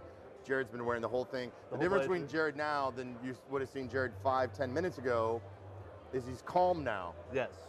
Jared, you left your phone outside, man. But the guys at Cox, or the guys at Dealer Track had it. Picked it up and gave it to you, man. That would have been a hard time trying to get home without an ID. Because you use one of those things that slides in all your credit cards and slides in all your stuff in the back. Everything's right in the bag. Your whole world is there, man. Not only the phone, but everything. Man, show off those socks too, by the way. Those, what is that, chicken and waffles? Chicken and waffle socks. And the Cole Haans? Cole Haans. I've noticed that's like the most popular dress shoe out here for men is Cole Haans. Shaka Dyson had them on. Yes. Cole Haans, man. You have to. Live and die by them? With as much as we've been walking out here this week, you have to. How many NADAs have you been to? As a dealer, vendor, or all of the above? Let's say dealer, because we work Just- together at Ven. Just as a dealer, I've now been to 4 for the past 4 years. Tell me your reasoning as a dealer to come to something like NADA. Well, first of all, if you guys don't know, this is Jared Kilway. It says Germain Auto Group. He spelled it wrong, but it's okay. It's with a G. That's all right, buddy. We can edit. Yeah, That's we'll the edit back beauty into of that. technology. Maybe not. It may just stay like that. Sorry. All good. First of all, what hats are you wearing at the Germain Auto Group? So Germain Automotive Partner. So I'm overseeing all digital operations. So I'm looking at how we as a store are working digitally. Oh, he changed it. Look at that. He's quick. Yeah. I'll tip him later. Yeah. Thank you, Mark. I said Jay. We have that on tape. But go ahead. I'm sorry. You're running all digital operations. So overseeing all digital operations. So seeing what the store's doing, how they're performing from a digital side. Both looking at overall analytics of website performance, what the ROI is of spend, how we can move spend around based upon consumer behavior in each store and location. Looking at CRM utilization, what's working, what's not, continually tweaking, adjusting. What process we're doing for service, how we're encompassing Auto Alert and other vendors into our service space so that we're handling everything on an effective nature. But at the end of the day is we're selling more cars because that's what pays the bills when it all comes down to it. So you headline all of that? Yes. How many stores do you guys have? 6. And you're in Florida and Ohio? Florida and Ohio, correct. So what brings you out to NADA, especially 4 years in a row? So this year for me was a little different approach than the past. Past couple of years looking at what technology's out there, what's happening. This year I kind of did it like an incognito approach. So I looked at my biggest 4 competitors, who we're losing market share to, and who we're losing retention to from a service side. And I'm looking at what products they're using. So, for example, there was one local person down in one of the stores. They're really utilizing digital airstrike.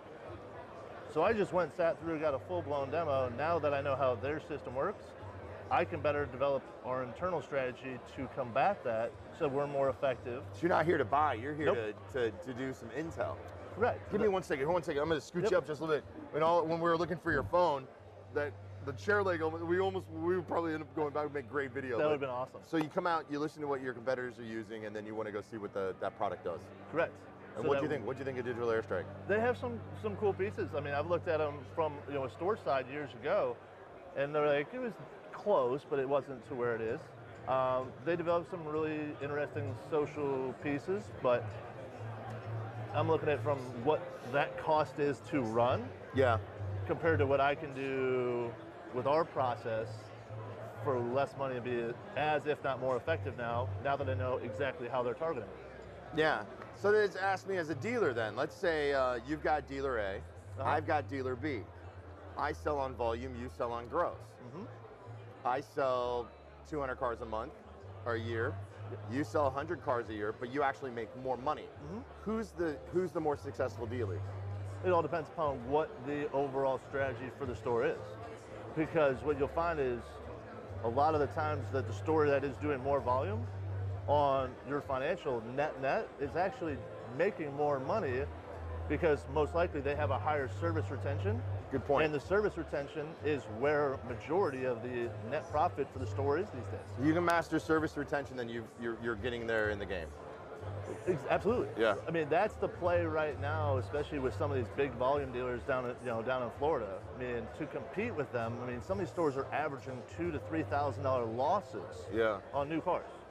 So that gross margin for new inventory is shrinking substantially, and they're relying on their F&I team and their service and service retention to offset that, to acquire new customers and build that relationship and retention moving forward. You better have your stuff together if you're going to do that kind of strategy. I mean, for that play to run, you have to be buttoned up so precisely, or you can find yourself in a really bad situation. What do dealerships, what you're doing with Germain, going forward, 2019, what are you seeing? What are you seeing that you guys are making a play on, that you guys have been using and it's working for you? I don't want to give away all your secrets. I mean, it's really the year for service. I mean, I think 19 with the change in culture, I mean, government shutdown, rates going up 4 times last year, they're expected to go up another 3 to 4 times this year. Pre-owned's on fire.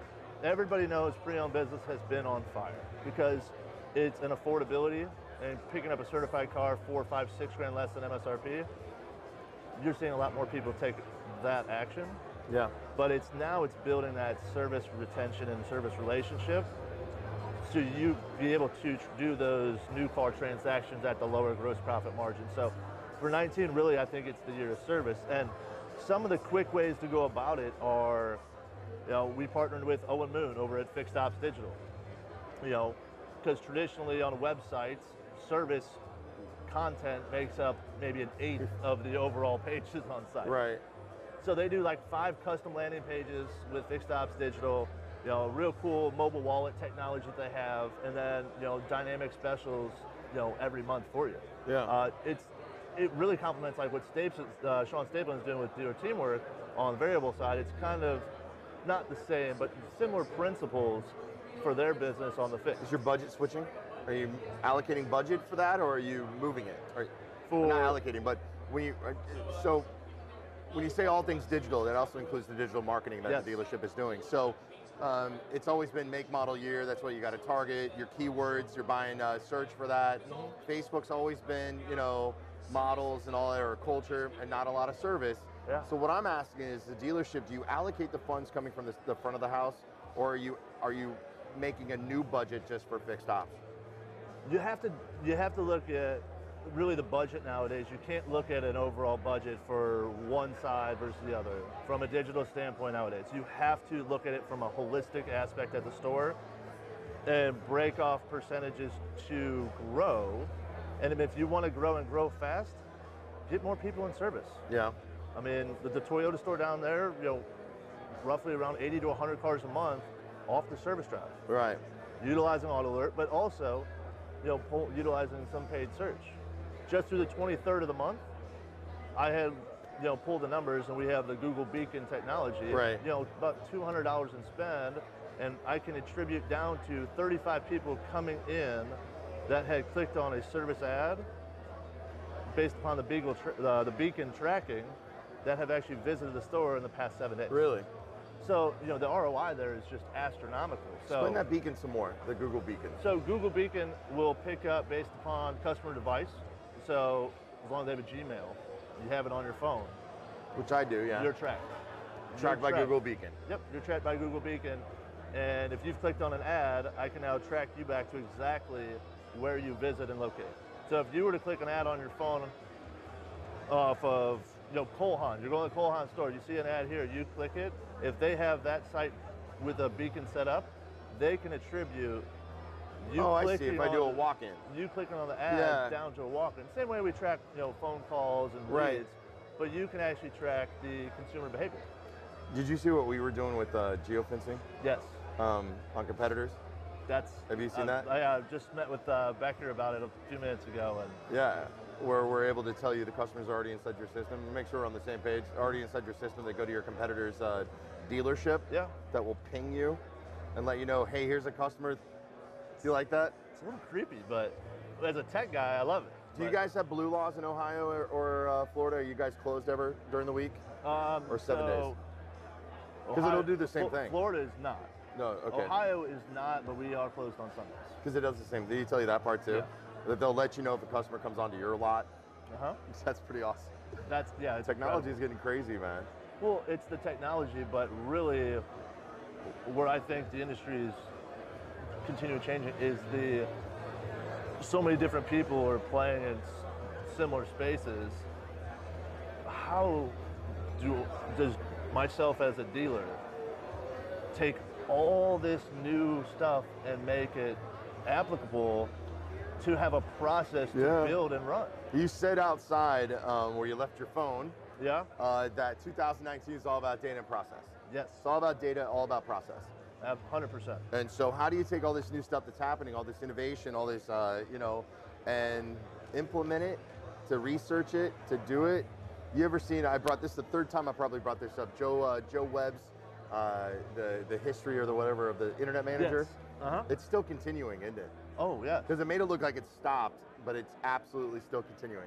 I actually ran into Joe the other day, and I was telling him about it, like we need to do an updated from 2020, the new generation.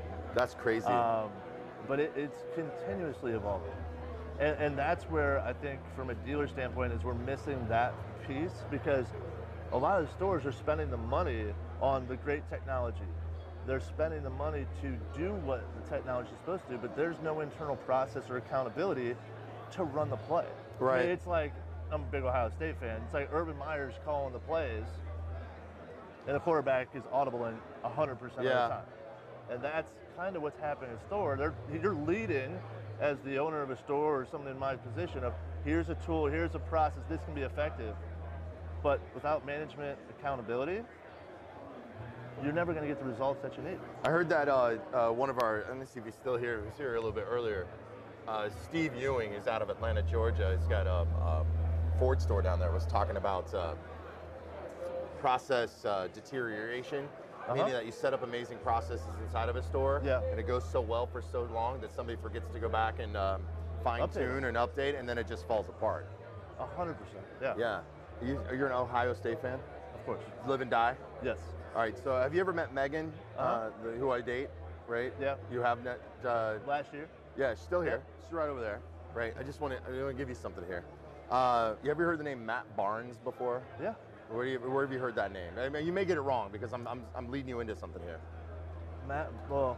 Yeah, I think you're going to get it wrong. The Matt Barnes that I'm thinking of was a dealer, so probably not the same. Matt Barnes is your new Ohio State football special teams coach, and secondary. It's her cousin. Just came from University of Maryland. So I'm going to be coming out to some Ohio State games. So we're going to be coming to Ohio State games. I'm still Rock Chalk Jayhawk, even though we can't really win, but... Now, my biggest question is, when are we planning the Red Sox spring training trip? So I like that, yeah. Go down to Fort Myers. Yep. You have stores in Fort Myers? Or I live in Fort Myers. Oh, you live there now? I thought you lived in Ohio. I got it backwards then. So yeah, I live... Oh, so you're right there. I'm literally 5 miles from their spring training stadium. Probably this year. Because I didn't know. I thought you were in Ohio. Oh, no, it's right there. No, I need to get down there. It's a blast. No, it's a great time, and it's always good to go, have some fun, but then it's also good just kind of pick brains, kind of see how everything's, If the Red Sox are playing, I don't talk about work, bro. Oh. Not at all. I'm talking about the Red Sox. I'm talking about, the world champion. You talk about process. Yeah, you can talk about process. Yeah, with the Red Sox? I mean, if you look at them, they are so process oriented as an organization. It's like the new Moneyball. It is. And then, I mean, it's kind of funny. My wife and kids are at Disney right now. And I've been doing a lot of, the Audible books and everything. Yeah. Really digging in just to consume the knowledge. And, you look at what Disney does, and you look at their process and their, kid drops a popsicle. It's like, hey, code H. And somebody's bringing another one in there, and they have to have another one in that kid's hand in a minute. I mean, it's that I can tell you from experience it doesn't happen when an adult does it. I've dropped lots of pops, ice creams, all kinds of things. The chocolate Mickey ears, you doesn't dropped happen. them? Yeah, that doesn't happen. They don't come. But that is you got to look at all the fine points, man. Jared Kilway, Jermaine, auto group experience around the world. Did I say it right this time? I don't know. It's either auto group, auto experience, auto partners. Yeah, partnerships. It's so great. Cole Hans, got the chicken and waffle socks. Chicken and waffles. Thanks for coming in here. Always a pleasure, brother. Hold on to that phone, man. Yes, that's good. Do not want to lose that in San Francisco. No. Or anywhere. Especially San Francisco. So we'll be back. I think we're going to talk to you, buddy, Sean Stapleton. I think he's coming up here in just a little bit with dealer teamwork and see what they're. Awesome. What's a couple questions I can ask Sean before we get out of here? What do you think? I would love to see, and one of the big buzzes around is the API pieces. APIs. I'd love to see Sean's thoughts of how APIs are going to change the 19 business model for dealers. The what? Change the business model for dealers. How is the APIs going to change the business model for dealers? Like what we experienced, what I was telling you about with the VIN and carboards integration. I got you. Things like that. How are those partnerships between? Yeah, because we have an open API with them that we use. And how are those partnerships between complementary vendors going to help us as dealers better utilize functionality of the tool? That sounds great. I'd love to see. I'd love to see. I'll ask him. Response. I'll ask him what he says. Awesome. Yeah. Good news, man. He's a short man, so we have to. I guess we have microphones we wear now. We're good. All right, Mark, let's get out of here. We're going to pause for a little bit. We'll come back here at NADA 2019 in the box with MD Live. Awesome. Jared Kilway.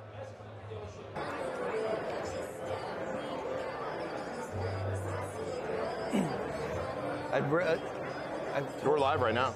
Oh, okay. It just went. As soon as you started talking, it went. I was like, well, I don't know what Eric's going to say. You're a pure guy. You're a nice guy, so I didn't think anything bad was going to come out. Of course not. No, we are live. So this is streaming out on YouTube, and then we're distributing it across Modern Dealerships channels. I just want to say to the guys behind the camera, you guys are doing a great job. We're past halfway through on day 2 Saturday. I know working with me can be a grind. I also know online with all the pictures you guys are posting on your own that people are giving you a lot of praise, and you're leaving my name out of a lot of things, and just curious, you know, if the talent gets, no, I get plenty. I get to hang out with these guys like Eric Milch, man, with dealer teamwork. And I will say, Eric, if you could just take your shoe up and just put it up about where mine is. We're continuing the Cole Haan. Are these Cole Haans? Yeah. Yeah, we're continuing. Cole Haan, NADA and the dealers and the vendors and everybody is here. It is a Cole Haan world in the men's. Did you know that Nike bought Cole Haan? They're owned by Nike? So the soles are Nike. Oh, really? Yeah. I bought these at a outlet mall outside of Palm Springs. They squeak. They're Pumas. But Eric Milch is here. I've known Eric for a long time. I don't get to see that often, maybe just at these shows and stuff. You're up there in Buffalo, Rochester, New York. Yep. In the Midwest, it's all the same. You either got it's the same for us. Manhattan or the rest of New York. I have no idea where you guys are located. I just know it's in the middle of the country. Yeah, just right in the middle. Just like point to a place that you'd never really want to be. That's almost where I grew up, but Kansas City is pretty awesome. So Eric Milch is here. He's got his Cole Haans on. First of all, dealer teamwork. I've got to ask, I've never had you on. We've never really had an interview before, ever. I've always talked to Sean Stapleton, your CEO, but you're one of the founders of Dealer Teamwork. I've known you as being a data guy, a digital guy, just know a ton about search and everything online. And then I hear that you bought some dealerships back in a couple of years ago, and you own some dealerships, and I see that get launched. So here's the deal. We started the dealership group. There's a used car group. Yeah. We started it literally around the same time as we were just getting things in motion for Dealer Teamwork as well. Dealer Teamwork. And so at the time I was like, I'm not sure which one of these things are going to take off. Yeah.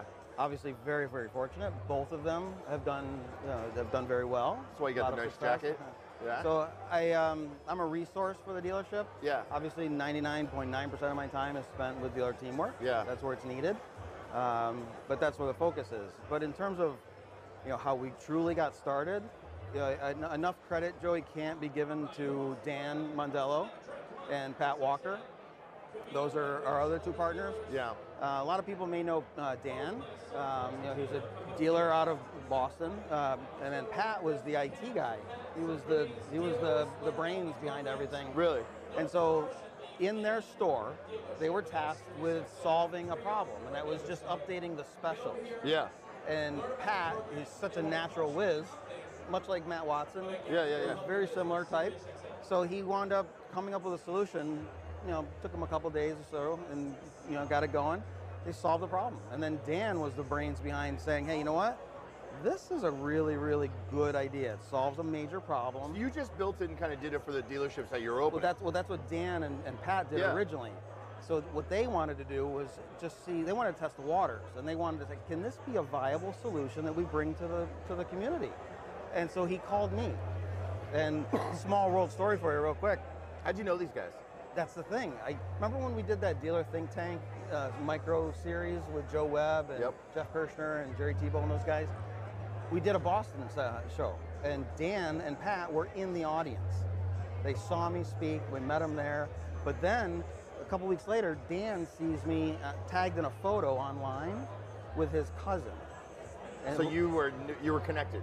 Yeah. So he calls me. He's like, "How are you in a picture with my cousin Scotty?" Yeah. And I was like, "I've known Scotty. He's a fraternity brother of mine from college. I've known him for 20 plus years." He's like, "Oh my God, that's my cousin." So now a couple months later, we at least have a foundation of a relationship. So then Dan calls me. He's like, "Hey, I want to share an idea with you that I've got. I'm not really sure what we're going to do with it, but you're the only other guy I really know at this point." So So he reached out, we had a conversation. I was blown away. The 3 of you. It was just to view the idea. What was the basic concept of what this program was? It was literally just to make it easier and faster and more efficient, essentially, to post the vehicle offers for the specials. And it started off as a specials tool, and it's obviously grown so much more than that into a fully integrated, dynamic, distribution engine. Yeah, yeah. So it's way more than that, but it started obviously at its core roots was just a way to update the payments. These guys were smart enough to know, and they knew that with my used car background, that especially used car buyers need to have a payment associated with their car. Yeah. That's how people shop. 90%. Yeah. Plus, Agree, 100%. 90+% of people buying a car back into the payment first. So let's show them. Let's improve that experience. That's all it was. And it was really, really simple. And then I had, at the time, that was when I was on my own, doing my individual consulting, doing a lot of search marketing and content management. And sure enough, it was a perfect match. I had the customers, they had the idea. We built the idea up a little bit more, made some additional tweaks, just threw some clients on that I had the relationship with, and sure enough, it started working and it produced the results. Yeah. The dealers that we had on as a test loved it.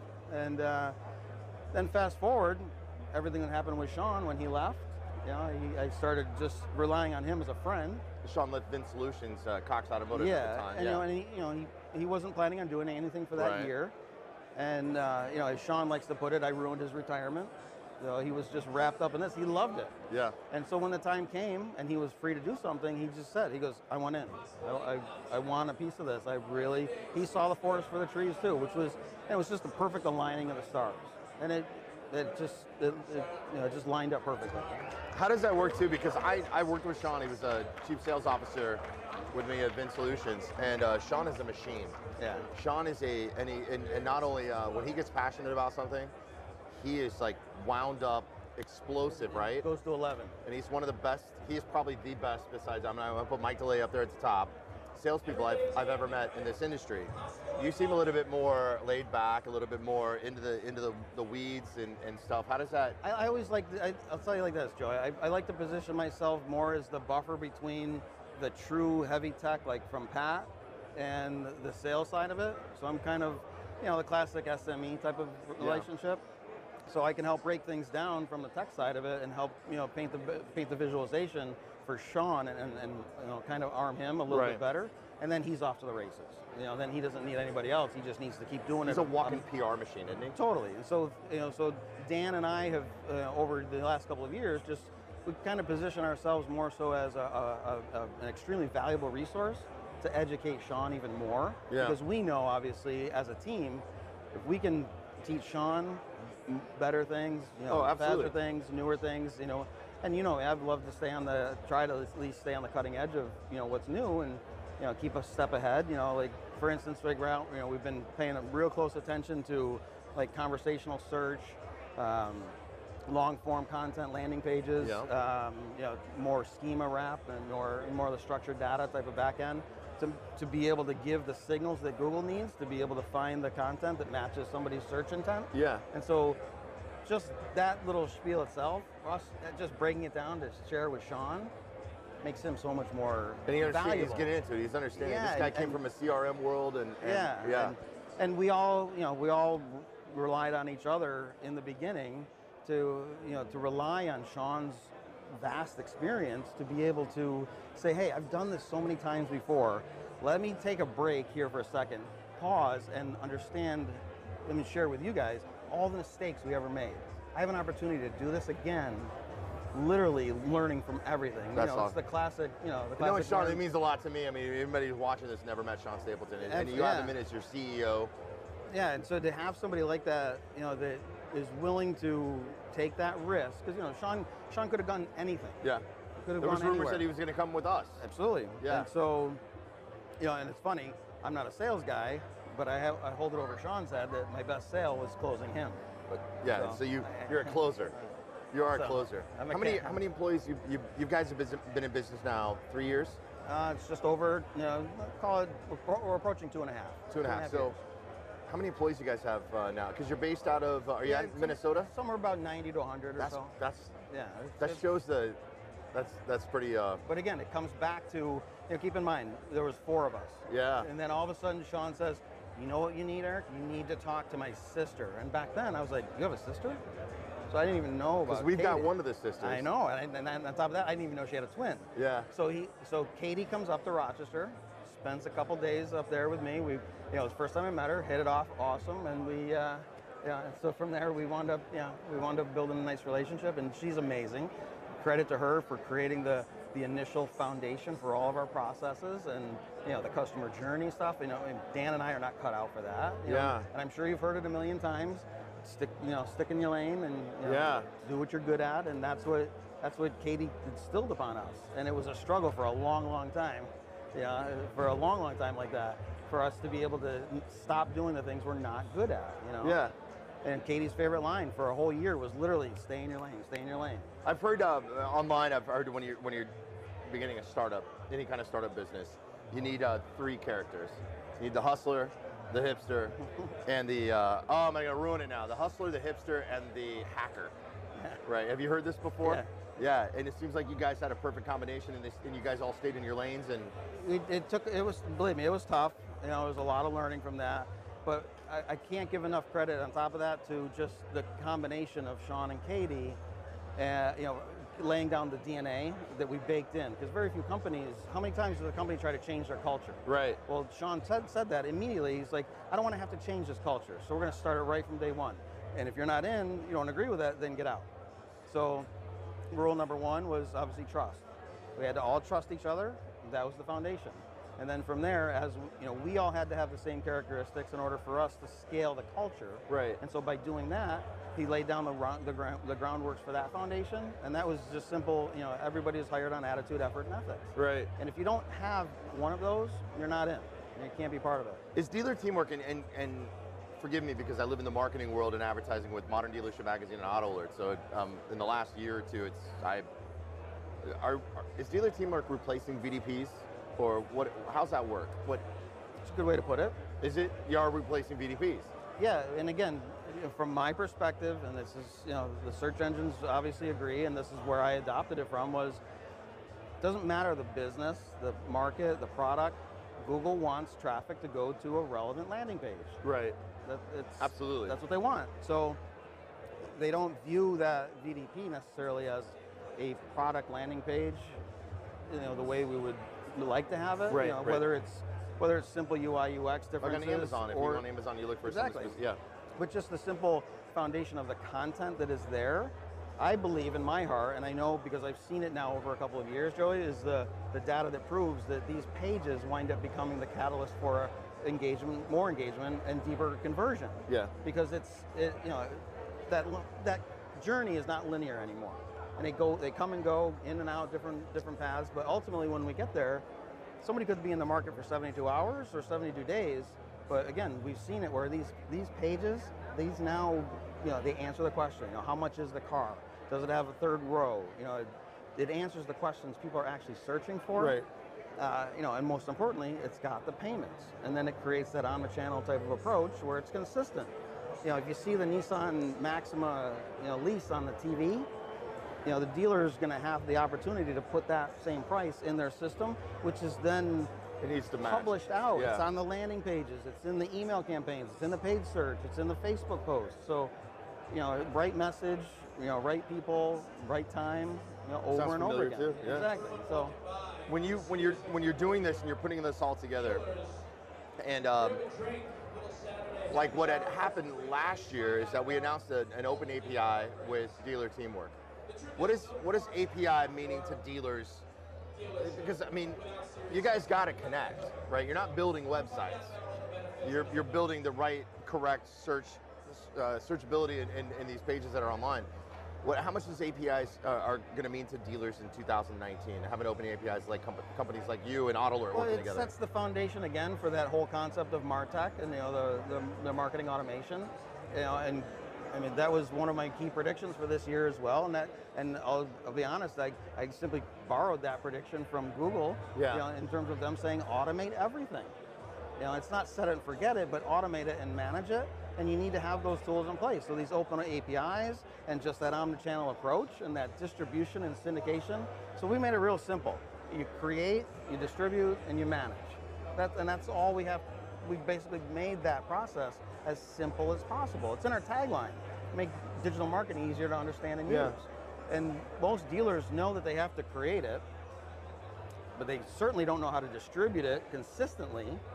And then obviously managing it is just an entire, that's an entire joke for some dealers as well. And we want to make all of that easier. And that's what the platform, the MPOP, has done. Make it simple for them, and it's a very simple concept. How's the relationship with Google? You guys got to be with them all the time, learning and yeah, it was a wonderful relationship. Yeah, they've what opened about Bing or Yahoo. No, we still embrace that. I mean, again, there's a lot of people watching would probably agree. They've seen in their analytics the organic traffic that comes from Bing is they usually stay longer. They look at more pages. They engage a little bit more. What do you attribute that to? I think it's, again, personal opinion. Just I think the Microsoft products for the type of demographic that buys them, they don't switch the browser. They're stuck with Bing. Yeah. So that type of user, takes them longer to read the screen. Could be. Yeah. But they've got money and they convert. So, yeah. But anyways, the point is just being able to make everything much more simpler, following the rules of the search engines. It's not that easy. And we joke, we're not the smartest guys in the room, but we do know how to read well. And we know how to understand what the message is, so we follow those rules. I heard it put yesterday, this is a great line. Everybody knows how to make chocolate chip cookies, but they still put the recipe on the back of the box. So the recipes are there. That makes sense. Just keep following the recipe, and if every once in a while somebody might try something different, that's not the way it works. And we get it all the time too. Yeah. You get dealers like, hey, you know what, I'm going to use the MPOP, but I'm going to turn this off, I'm going to try something custom on this, and I'm going to plug in another vendor over here. I'm like, that's not why we built it. Right. So just, and again, it took a little time. We've said this as well, a very pervasive theme that we've seen throughout the show so far, in terms of, for instance, dealers understanding that they know they have to get away from the waste. More dealers are realizing that now. They don't know how to identify the waste, and then at the same time, they don't know who to trust to execute on how to fix that. So go back a year, 2 years ago when we first started, it was harder for us to have these conversations, because we were newer, they didn't understand it. But now the theme has changed, and now instead of us rushing out to get the message out and find people, fortunately, and we're very, very fortunate for it, that more and more are coming back to us. Yeah. And the conversations this year have been much easier. So again, back to that theme issue, dealers realize what the problems are, and they're now, and all it took was a little at the end of the year, and now starting of the year, a little bit of tightness in the market. Sales, might slow down a little bit. Margins might get hit a little bit harder, but the dealers now are realizing that's the dynamic of the environment, and so they know they need to do something different, and they're looking for it. It's a little bit of reactionary type of dynamic, but that's what's happening. And now, because they've seen it, and we're fortunate to have so many dealers on the platform, they're willing to have this conversation. So building something from scratch with two other, I get confused. There's 4 of you or 3 of you that started dealer teamwork? There's 4. 4, yeah, 4. To see what you started with and to where it is today, how's that feel? Honestly, it's a little overwhelming at times. But I, again, have to give credit for Sean for sharing his experiences. To be able to look at it from a different lens and say, you know what, I'm going to build a company so I can make money. No, that's not the position we were in. We were in a position, fortunately, to say for your own dealerships. So for your own dealer. Yeah, well, we wanted to be able to say, we truly, and we believe it. So it's not just fluff. We want to help change people's lives. Yeah. And how wonderful it is to see, and I'm sure you've seen it in your companies too, where you get an employee that comes in after 6 months and like, hey, I finally just bought my first new car.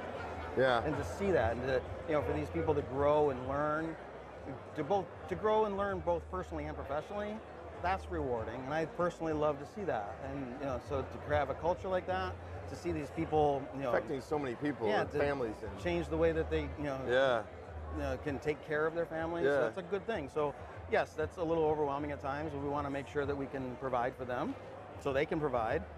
But I think at the same time, we want to be able to, we want to make sure that the solution is not just, we didn't create it for the sake of creating another product for the market. Right. We wanted to make an impact and deliver something that was, and I hate to use the word, but it truly is disruptive. Right.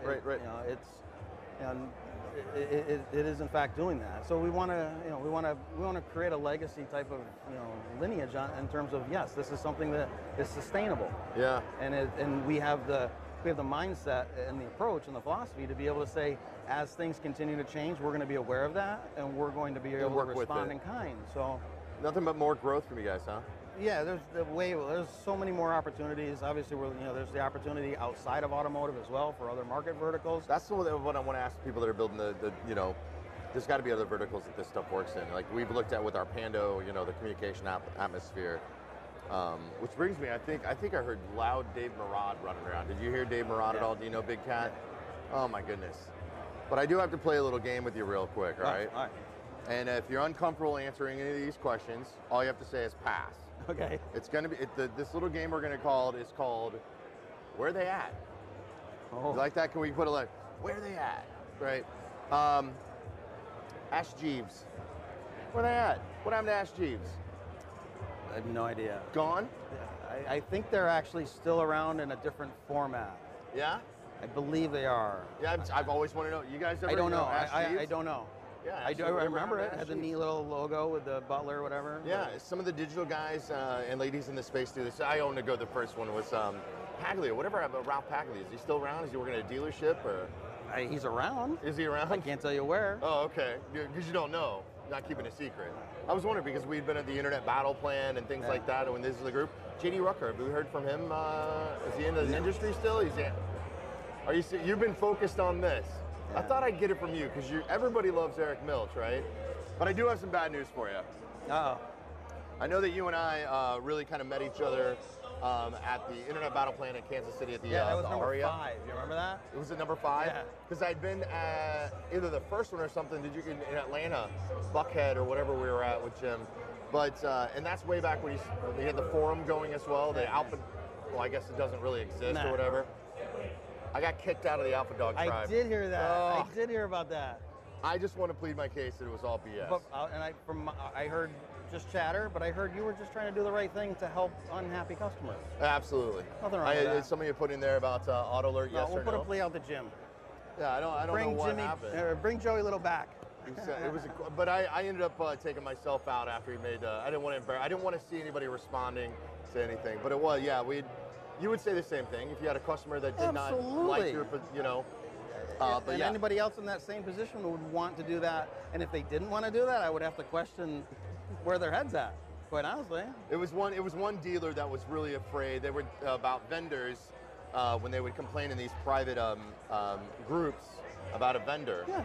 That the vendor would then reach out to the boss, like the management, the DPs or GMs, and and explain to them, hey, listen, you have a user that doesn't like our program. We're going to find out why. And the next thing you know, what she had said is they're getting in trouble, right? That they're I never reached out to anybody. I never called anybody, but she was not happy with that. There's a disconnect in the situation. Yeah. So, but anyway, I just wanted to bring that up because that's where we were. I love Jim to death. I know what he's got to do, but I got the axe. So sayonara, tribe. Eric Milch, dealer teamwork. Working. I know you got James Klaus's badge on right now. Someone else has mine. I think this is from Kendall. This is REO Speedwagon playing tonight.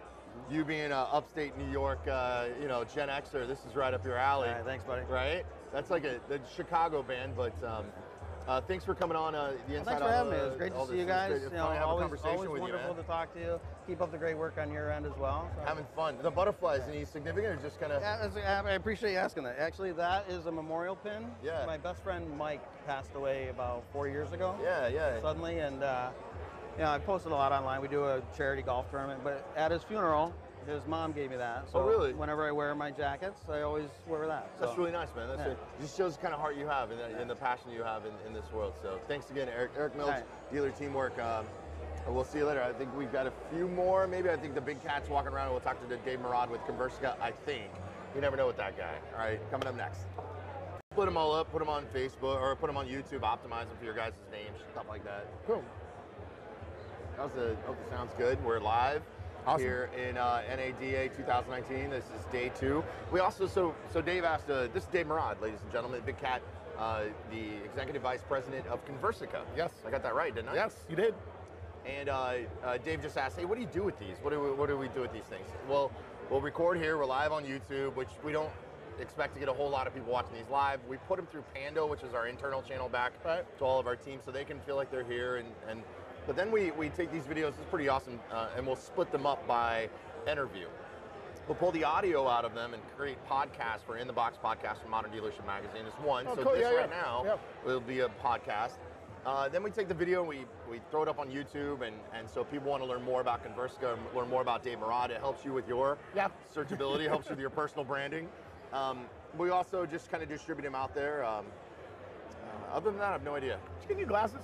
These are Zennies. You mentioned them yesterday. Have you heard of Zenny? We saw each other yesterday? Yes, you did. What I like about you is I think that you should change your title. Wait, and she did to what? Chief Social Officer. Yes.